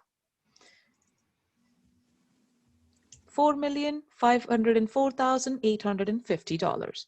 So that takes care of our asset side. Coming down to our liabilities here. So with our current liabilities, we have shown the total liabilities for this section adds up to $1,075,953. For the long-term liabilities, we had 3 items. We will show the subtotal for that. If you don't show the subtotals, you will end up losing marks. Any category that has more than 1 item will require a subtotal. Okay, now the 3 main pieces of your statement of financial position is your assets, liabilities, and equity. So your assets, we have already added them up. The other piece is your liability. So your current plus the long-term liability has to be reflected. We need to know what's the total asset, what's the total liabilities, and what's the equity, and then the balancing equation. Okay, so that is your total liability, which is a combination of current and long-term. And then we have our shareholders' equity, and in shareholders' equity, we have preferred shares worth 150,000, common shares worth 200,000. That gives us $350,000 of share capital. We are still missing this retained earnings number. We will get to that in a bit. So then we need total equity here. Now, we need this guy. Any ideas on how we can find this? Because we have completed our financial statement. So how do we find our retained earnings? You know We what take it from the income statement? Well, the total assets should equal total liabilities and shareholder equity. So we can copy the 4,504,850 to there. Here, okay. And then we do minus the total liabilities that give us the total shareholder equity. So if my total liability plus shareholder equity is 4,504,850 and my total liability is 34,25,953, then you're telling me that this is the difference? Yes. Yes. Okay, good. Keep going. And then the difference minus 350 gives us Exactly. the retained earnings. Awesome, guys. Good work. Very good work there. And that's pretty much what it is. And that is exactly what I had done. Okay, we only had one missing piece there, but conceptually we knew that our total of asset had to equal our liability plus equity. So this number had to be the same as your asset balance, which is 4,504,850. Once we know the liability and equity, we already knew what our total liability was, which means this number must have been the plug. And then we calculated the plug for retained earnings because your shareholder equity is made up of share capital and retained earnings. One piece of that was available and we knew the total. Are we good? Guru, could you please repeat one more time how to find this? I didn't quite get it. Sorry. So we just did the logical thing. So okay, so we said, okay, we want to calculate the retained earnings, but I don't even know what any of this is. So conceptually, we know that our assets always have to be equal our liability plus equity. That's our accounting equation, and it should always hold true. So if I know that the asset is worth that much, then the total of liability and equity has to be the same. Conceptually, it cannot be any different. Once I calculate this number, then our liability plus equity, we are saying is this number. Out of that, we have already completed our financial statement, and our total liability you calculated here was 3,425,953. That means my equity must have been the difference in those two numbers. So that's where I get this 1,078,897. And once I have that, then we say, okay, my shareholders' equity is made up of share capital plus, I can't spell share. So share capital plus retained earnings. So my shareholder equity is 1,078,897. My share capital I know is 350,000. What should be my retained earnings? Which means that number minus that number is what your retained earnings is. Yes, I see now. Thank you. But also have a question. So in the real world, we don't do it like that because the whole point of having this balance sheet to make sure that they're both equal, right? That we're balanced.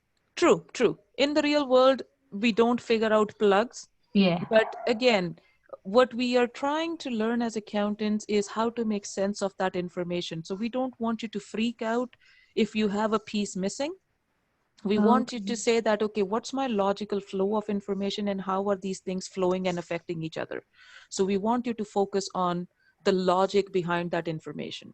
That's why. I see. Thank you. Mm-hmm.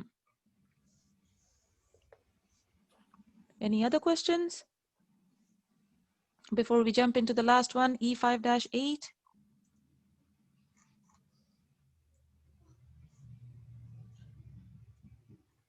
Just one question.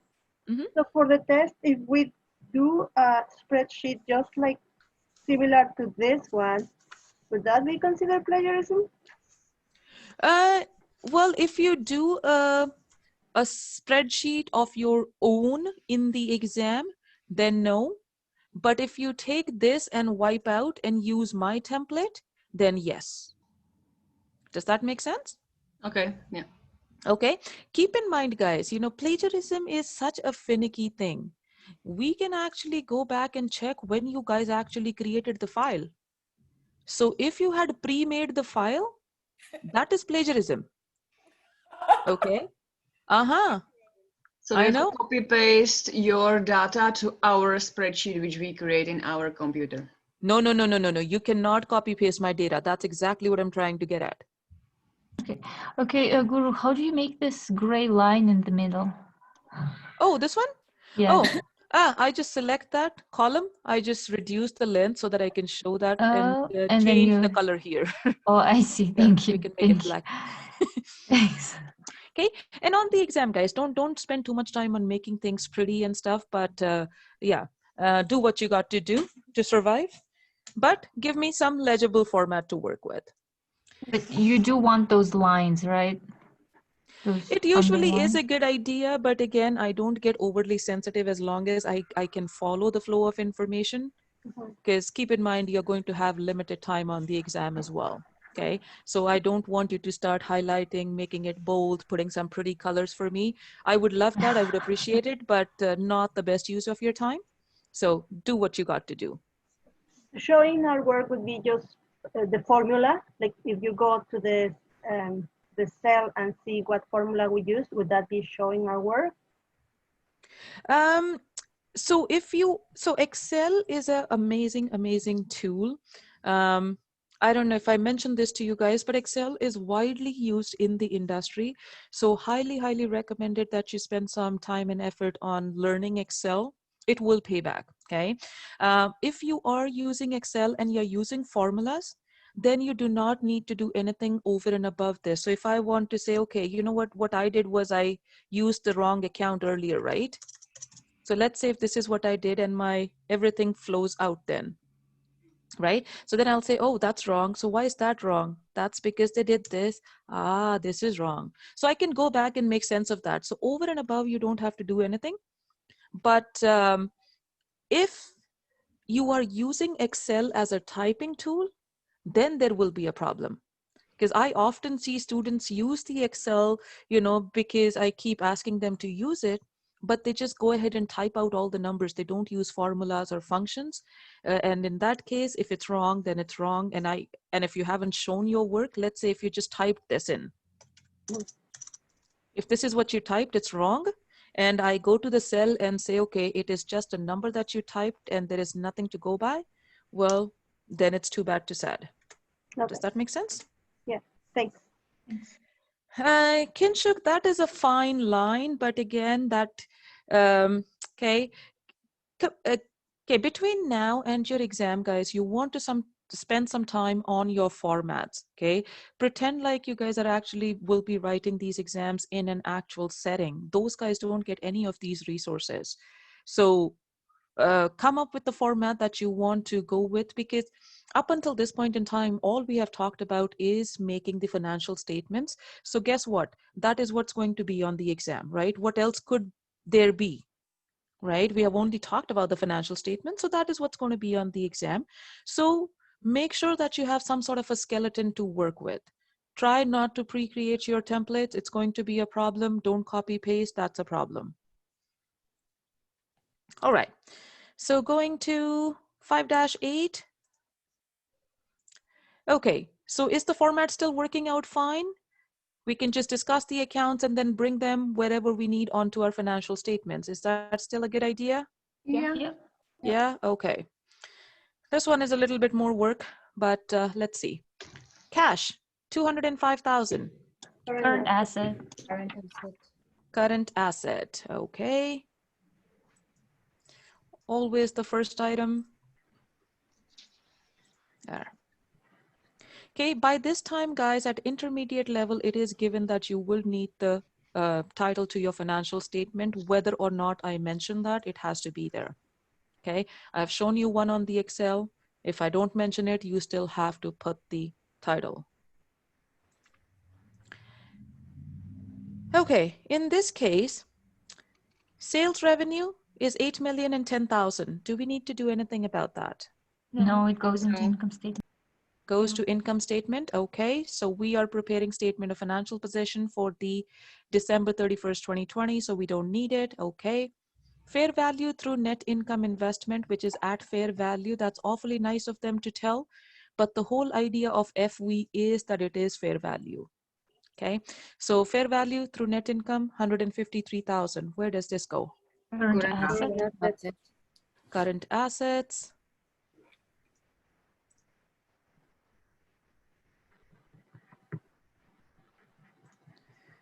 Cost of goods sold.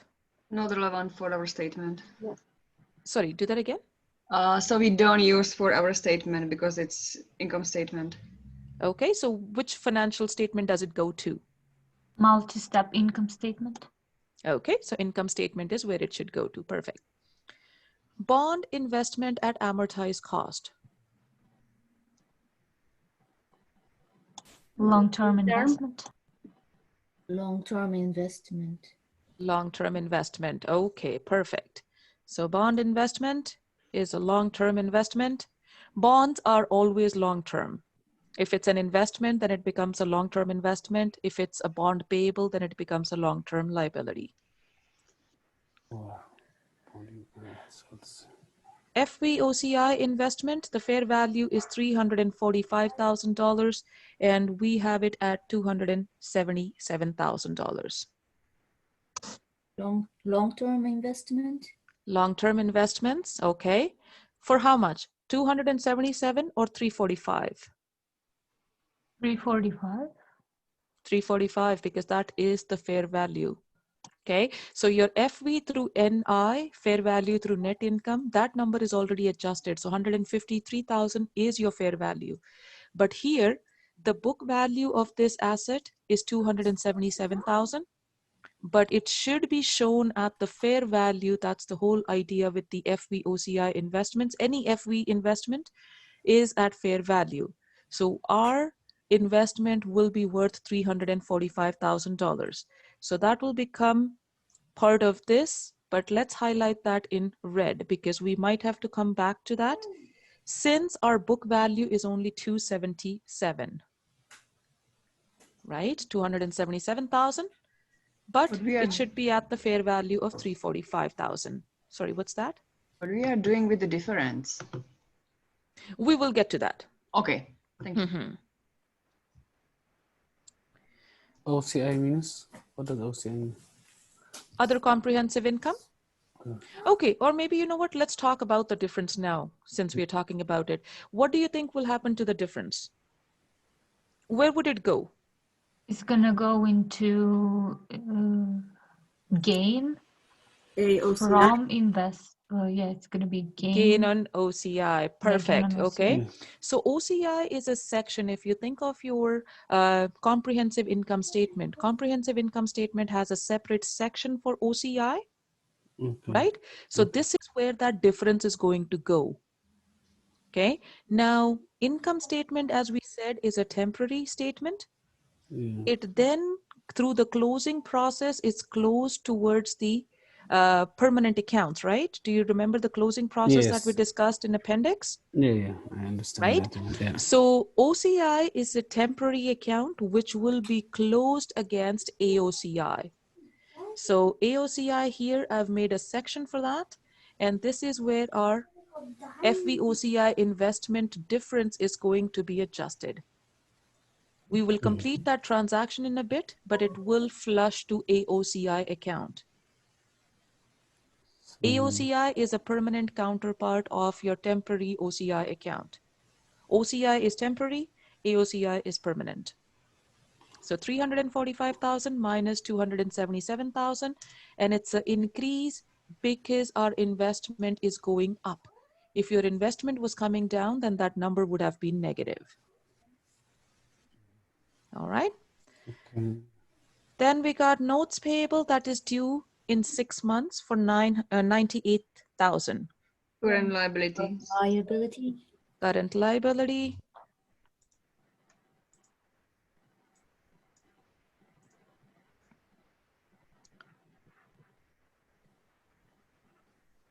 Accounts payable. Current liabilities. Selling expense. Isn't that income statement? Statement. You're asking or telling? Okay, it's income statement, so it's. There you go. Perfect. It is. Investment income or loss, which is for 13,000, and there is an asterisk. So let's see if there is. The investment income or loss relates to FVNI investment. So remember, with this guy, this was not adjusted. But with this one, the FVNI investment at 153,000, they have already adjusted it, and the gain or loss on that is $13,000. Where would the gains and losses go? Go to that statement of comprehensive income. Statement of comprehensive income. Perfect. So it will go there. Okay, so we don't need it here. Land. PP&E. Building. PP&E. Okay, if you're picking up the building PP&E, always pick the contra account with it. So this time I got the right contra account to go with the building. So the accumulated depreciation is 152,000.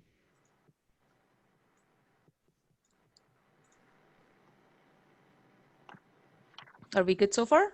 Mm-hmm. Yeah. Dividends payable for 36,000. Current liabilities. Current liability, because it's a payable.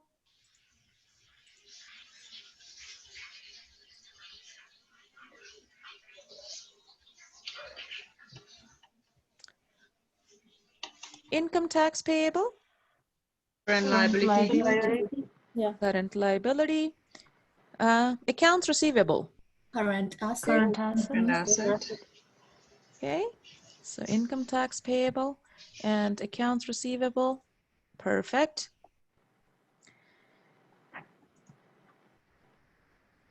Okay, we talked about the accumulated depreciation. Allowance for doubtful account for 25,000.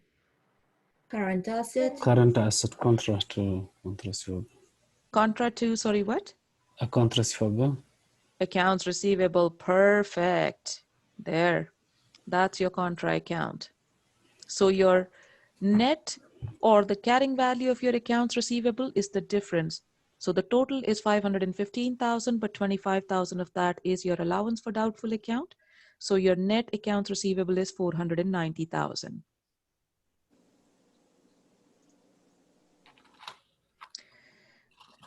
Administrative expense, interest expense. Income statement. Both the expenses on income statement, all right. Inventory. Current asset. Current asset, okay. Gain on disposal of land. The same than the other one. The Our gain. comprehensive income Yeah. statement. The gain on disposal of land. So were you saying OCI? Yeah, I suppose. Why? Because OCI will, sorry, go ahead. Because it's a gain. Huh? So what? I understood that is when it's gain or loss, go to the OCI. No, no. OCI is always unrealized gains and losses. That means all we are doing is adjusting the book value and the fair value. So the difference in those 2 points, we are not selling anything. That is the whole idea of unrealized. So that becomes OCI. This is realized gain. This is what you are selling. So when you actually sell it, it becomes an actual transaction. This is not a fictitious transaction where you're adjusting your books. This really happened. So gains and losses will go onto your income statement. Unrealized gains or losses goes to OCI. Does that make more sense? Yes, Yes, go thank you. under other revenue and expenses, right? Mm-hmm. Okay. Dividends for $40,000.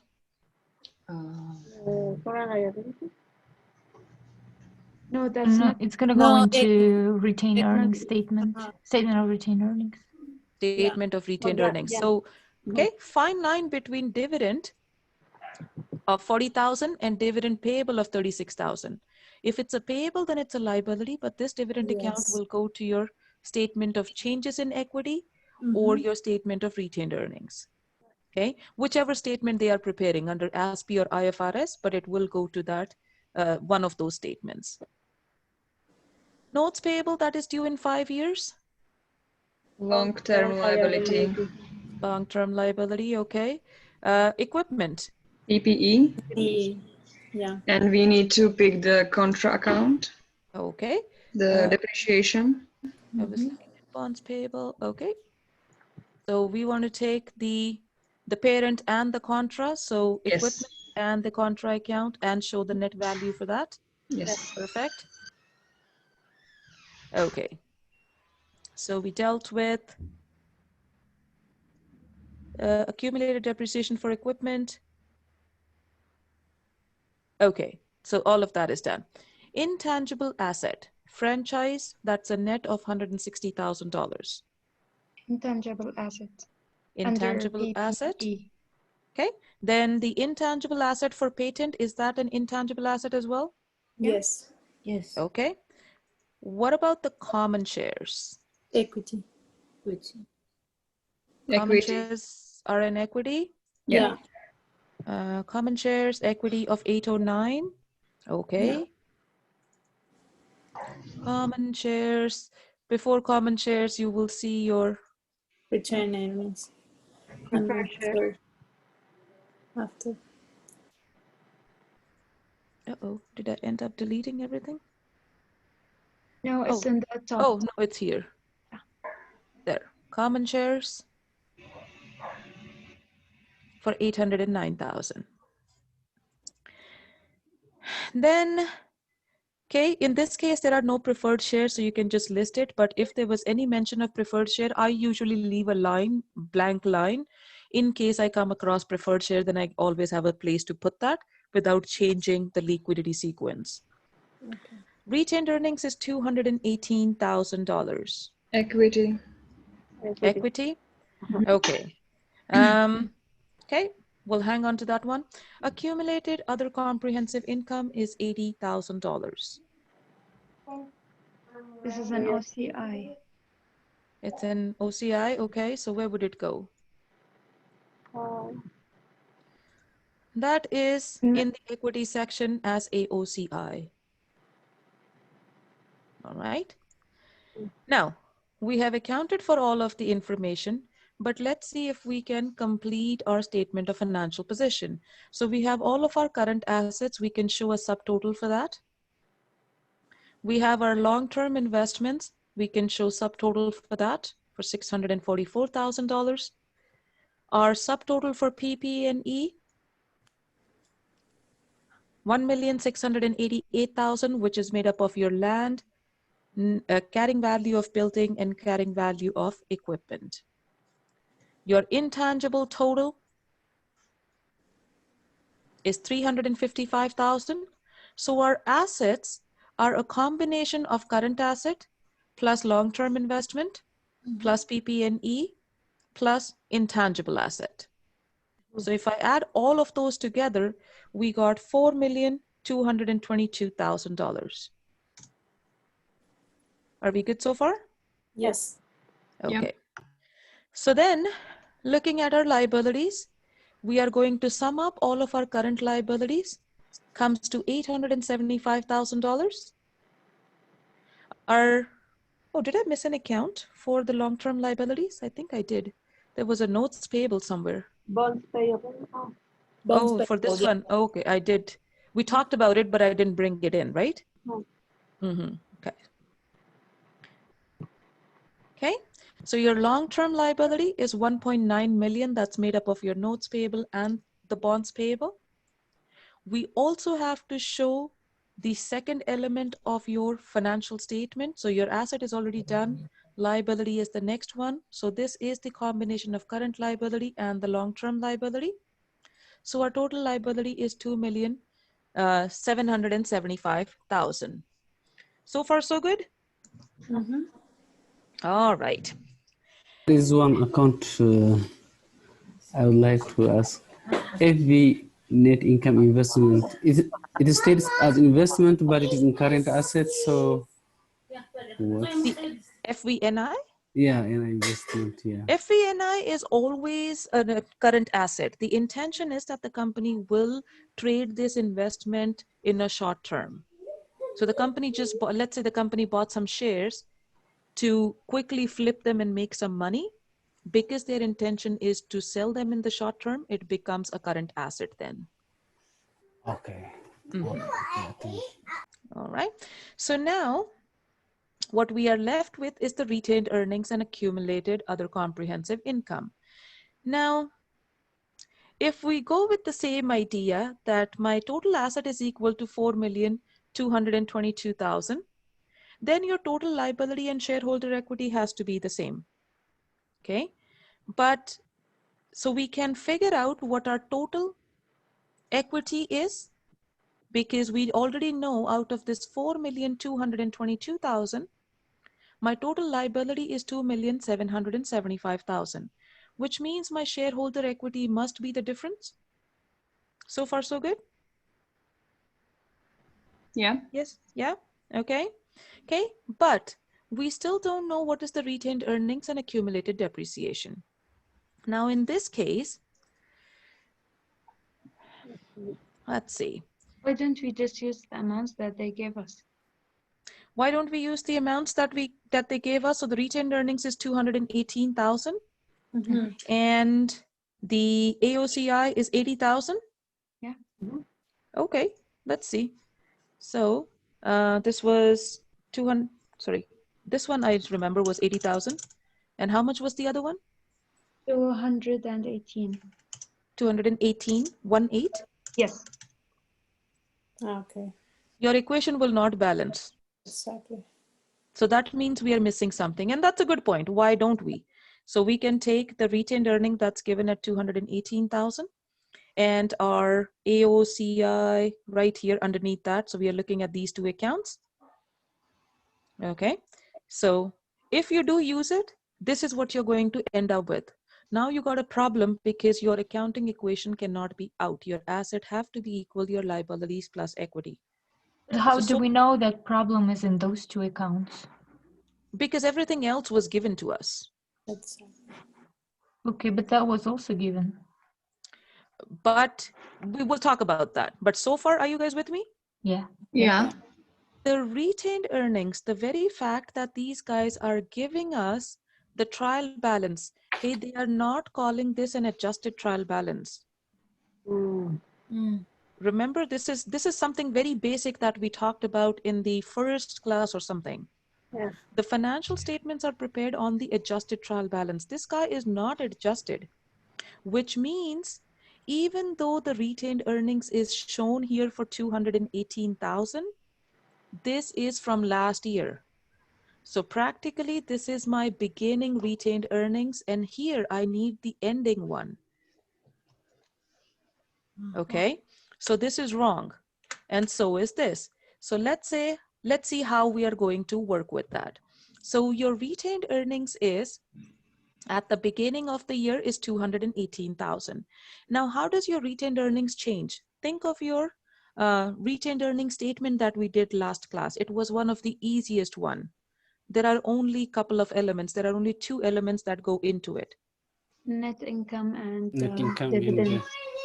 Net income and dividends, and that should give you the ending, right? Awesome. Okay.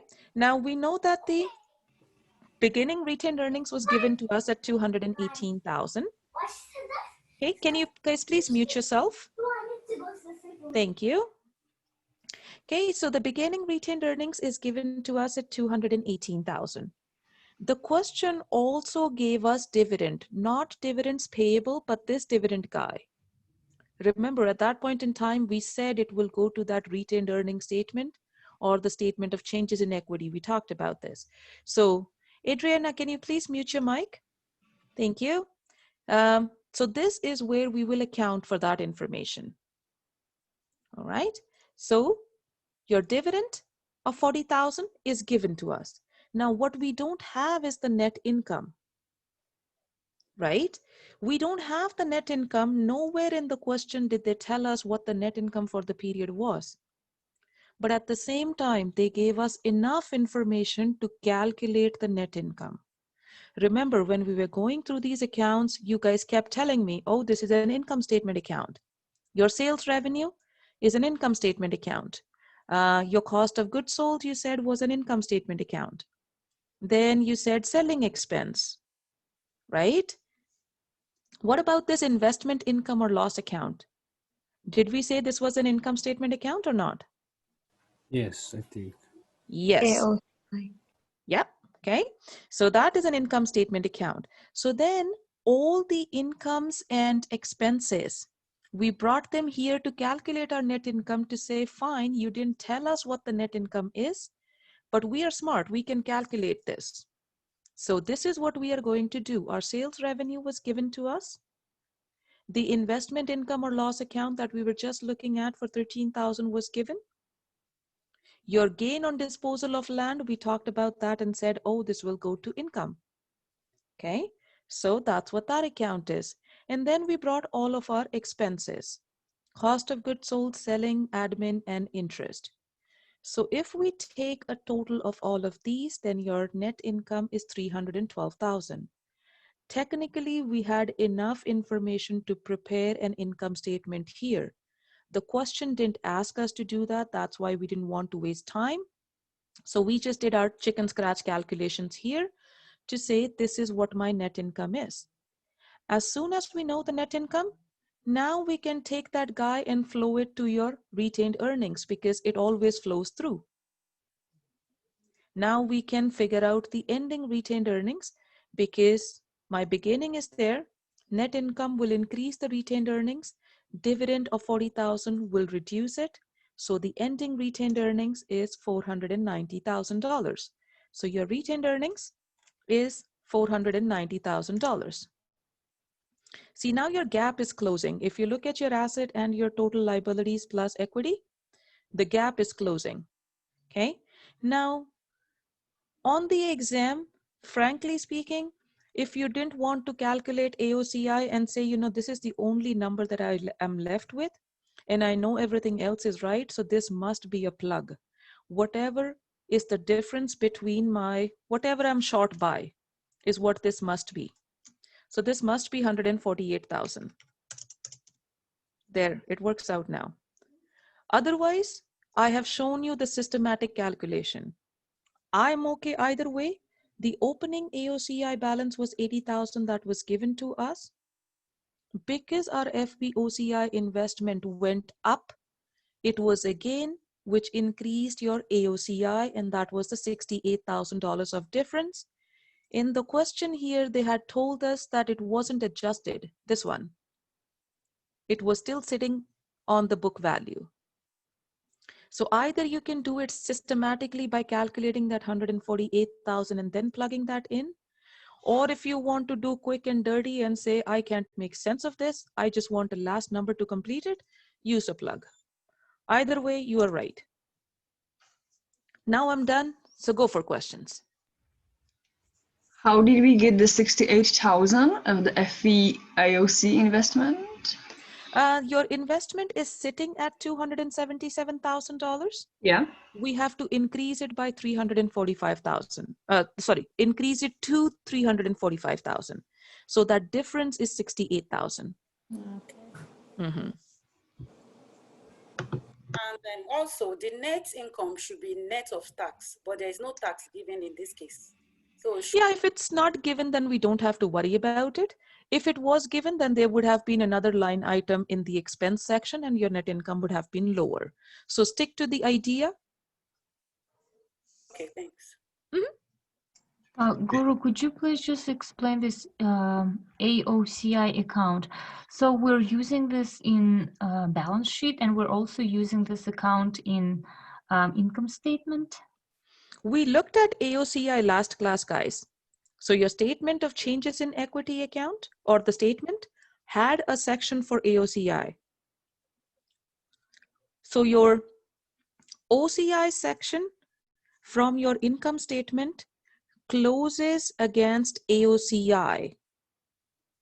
That AOCI account sits on your statement of changes in equity, and the final numbers for your shareholders' equity, that is your common shares, preferred shares, retained earnings, and AOCI.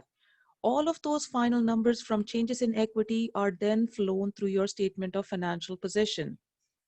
All of these concepts are actually now tied together, but we talked about AOCI and closing AOCI when we looked at appendix back then.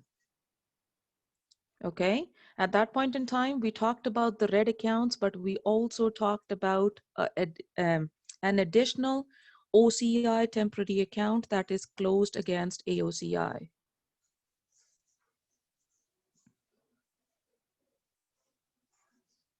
What else?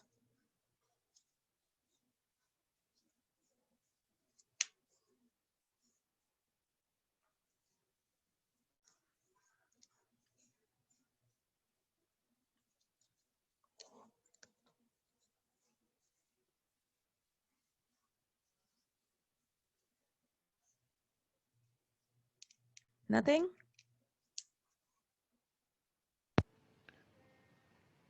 Guru, quick question just about goodwill. When you write it down, what's the other account that you would write down on on the other side? So if the goodwill is impaired, let's say your book value was $1,000 or 10,000. And your fair value is 9,000.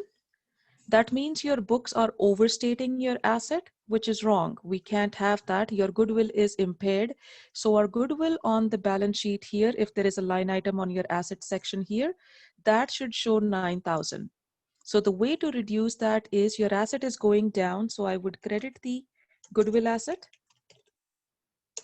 for $1,000. And the other piece of that will be a debit to impairment loss account. And that impairment loss account will then go to your income statement as loss. In that other gains and losses section, the non-operating section, if you guys remember from the multiple step income statement, that's where it will go. Who evaluate? I'm sorry? Okay. Now just finish, then I want to ask a question. Okay. No, I was just going, yeah, makes sense? Okay. Yes, because then it would reduce net income, which then it would balance on the balance sheet. Yes, exactly. So your asset will come down, but keep in mind, once you book this journal entry, then your goodwill on the balance sheet or statement of financial position will be worth $9,000. That is what you will see next year, at the end of this year, which will become the beginning balances for next year. So we will check for impairment at the end of every year for all of our intangible assets, more so for the ones that don't have a life. Okay, although we go through the same process for all of our assets to check for impairment, but goodwill is just a special one that has to. Okay. Can I ask a question? No? Yeah. Yeah. Who is responsible to make this valuation for goodwill? I'm sorry, who is responsible for what, sorry? The valuation of goodwill, yeah, the value. Evaluation of goodwill, well, there are companies out there who will do evaluation of goodwill. Okay. So yeah, there are companies who will do all sorts of evaluations. Yeah, it's amazing. The evaluation industry is really amazing. They do evaluations on so many different stuff. Yeah, I learned about some of them while I was doing we actually, in the last couple of years, about 2.5 years now, we actually purchased another business, an entire big, huge setup of a business that was already existing. So we purchased that. It was a multi-million-dollar acquisition for us. So at that point in time, that's where we came across goodwill and the valuations that are done. So the valuations actually, even for the insurance purposes, there are different types of valuations depending, there is a valuation for replacement cost, there is valuation for damages, for the entire asset valuations, for setting up right from the scratch. Yeah. So long answer short is there are businesses who will do valuations for you at the end of the year. Okay, thank you. Mhm.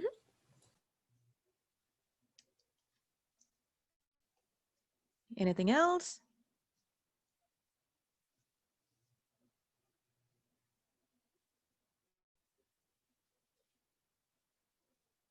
You guys are unusually quiet. You guys have never been this quiet in all the classes.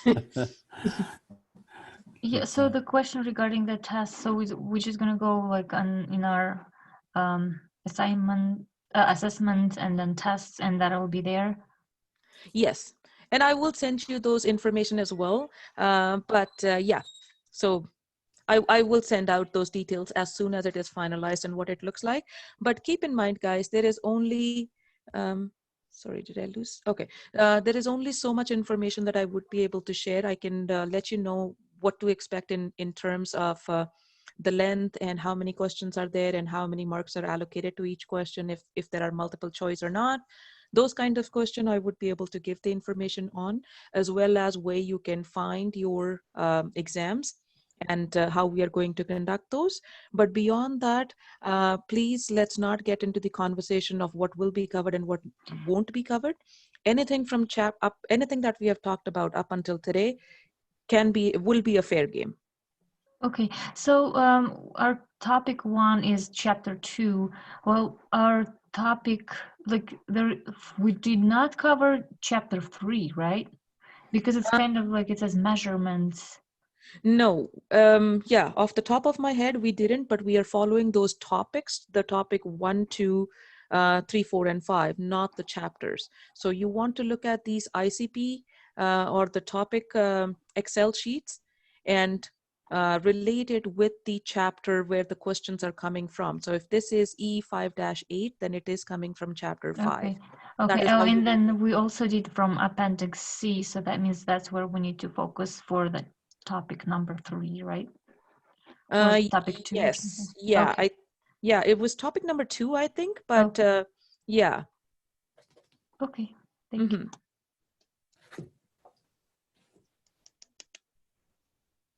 Sorry. Excuse me, sorry. In your PowerPoint, under the inventory, your explanation that's talking about LC and RV, is it something coming in the future classes? No, we talked about LCNRV in those slides. Right. That's everything that it didn't show up anything in this exercise, anything, but. But it will still be a fair game. If the slides talk about LCNRV, then it could be covered. It could be tested. It is covered. It could be tested. So LCNRV is lower of cost and net realizable value. Okay, so when the inventory is reflected at the end of the period, it has to be the lower of cost and the realizable value. So that is what the LCNRV is. So do make sure to go back and review those slides. So that net realizable value, it's usually the sale price minus that whatever that it's what needs to be sell it for. The net realizable value is how much are you able to sell your asset for, that inventory for. So if I want to sell it today, my cost let's say my cost is $50,000 for the inventory. How much can I sell that for is my net realizable value. So you will So it's like a sale price? Well, not really the sale price, because it is adjusted for selling costs. So let's say if I can sell this, let's say my inventory, I've spent $50,000 on that, and that's what's sitting onto my statement of financial position. But given the current market condition, I know that if I want to sell this, I will have to deliver this inventory to the customer, and they would only buy it once it gets there. Okay, so now I'm not only looking at the selling price, but that selling price is going to come down by the transportation that I have to cover in order to facilitate that sale. So net realizable is selling minus the selling price minus the selling cost. So the net of that, how much will be the net in my pocket? So let's say if that comes in at $45,000. Now, if you look at your inventory, the inventory is overstated onto your books. So it will have to be written down. So the journal entry for that will be credit to the inventory account and debit to your LCNRV or an impairment loss account. Okay, or the loss on inventory account. It has to be a debit to one of the loss accounts. Okay. It's normally supposed to be that the cost is the lower, right? But it's when it's the market situation or something that it's cost the cost could be higher that has to be lost. Yep. And you're right. I mean, for most cases, the inventory, the cost is usually in most cases than not is the lower number. So in that case, we don't have to adjust anything, because keep in mind your inventory, you're intending to sell this and make money off that. Right? So your cost has to be lower and the selling has to be higher. But sometimes let's say in these times when the market has just taken a turn for worse and it just flipped and went belly up, in that case, no matter what your cost is, everyone is looking for a deal. You can sell it if you want to. Okay, the idea behind that, why does the company want to sell it at cheaper prices? In order so that they can have cash. So the companies need cash to run their businesses. They realize that it's going to be a loss, but they need the cash now. How can they get it? By selling the inventory cheap. And a lot of US companies actually did that with their inventory. And that's why the sand market in US has been, it's been going through quite some challenges in the last year and a half. So yeah, but LTNRV is something that has to be checked at the end of every year for your inventory items. Okay. What was the journal entry again? Was the debit on a loss on debit inventory? to a loss and credit to inventory account. Oh, credit to inventory to reduce the inventory. Okay, thank you. Yep. And this loss can be presented here in the statement of financial position. I'm sorry, what? Income statement. This inventory loss, is it something that we should present in the statement of financial position? Well, the loss doesn't go to the statement of financial position, right? We have to stick to our basics here, guys. Yeah. The loss doesn't come here. The loss goes to the income statement, but then the inventory will be at the lower number. So if you did book a journal entry and reduce this guy, then you will have to adjust this inventory number to the lower of. So practically, if your fair value number was lower, then this number would be the same as your fair value. Yeah, that's good.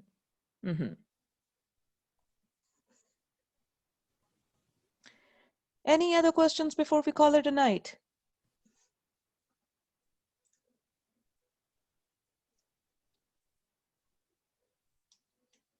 Nada? Don't make the exam too hard, please. I'll try. Yeah, no, my exam is almost ready, but okay, I'll take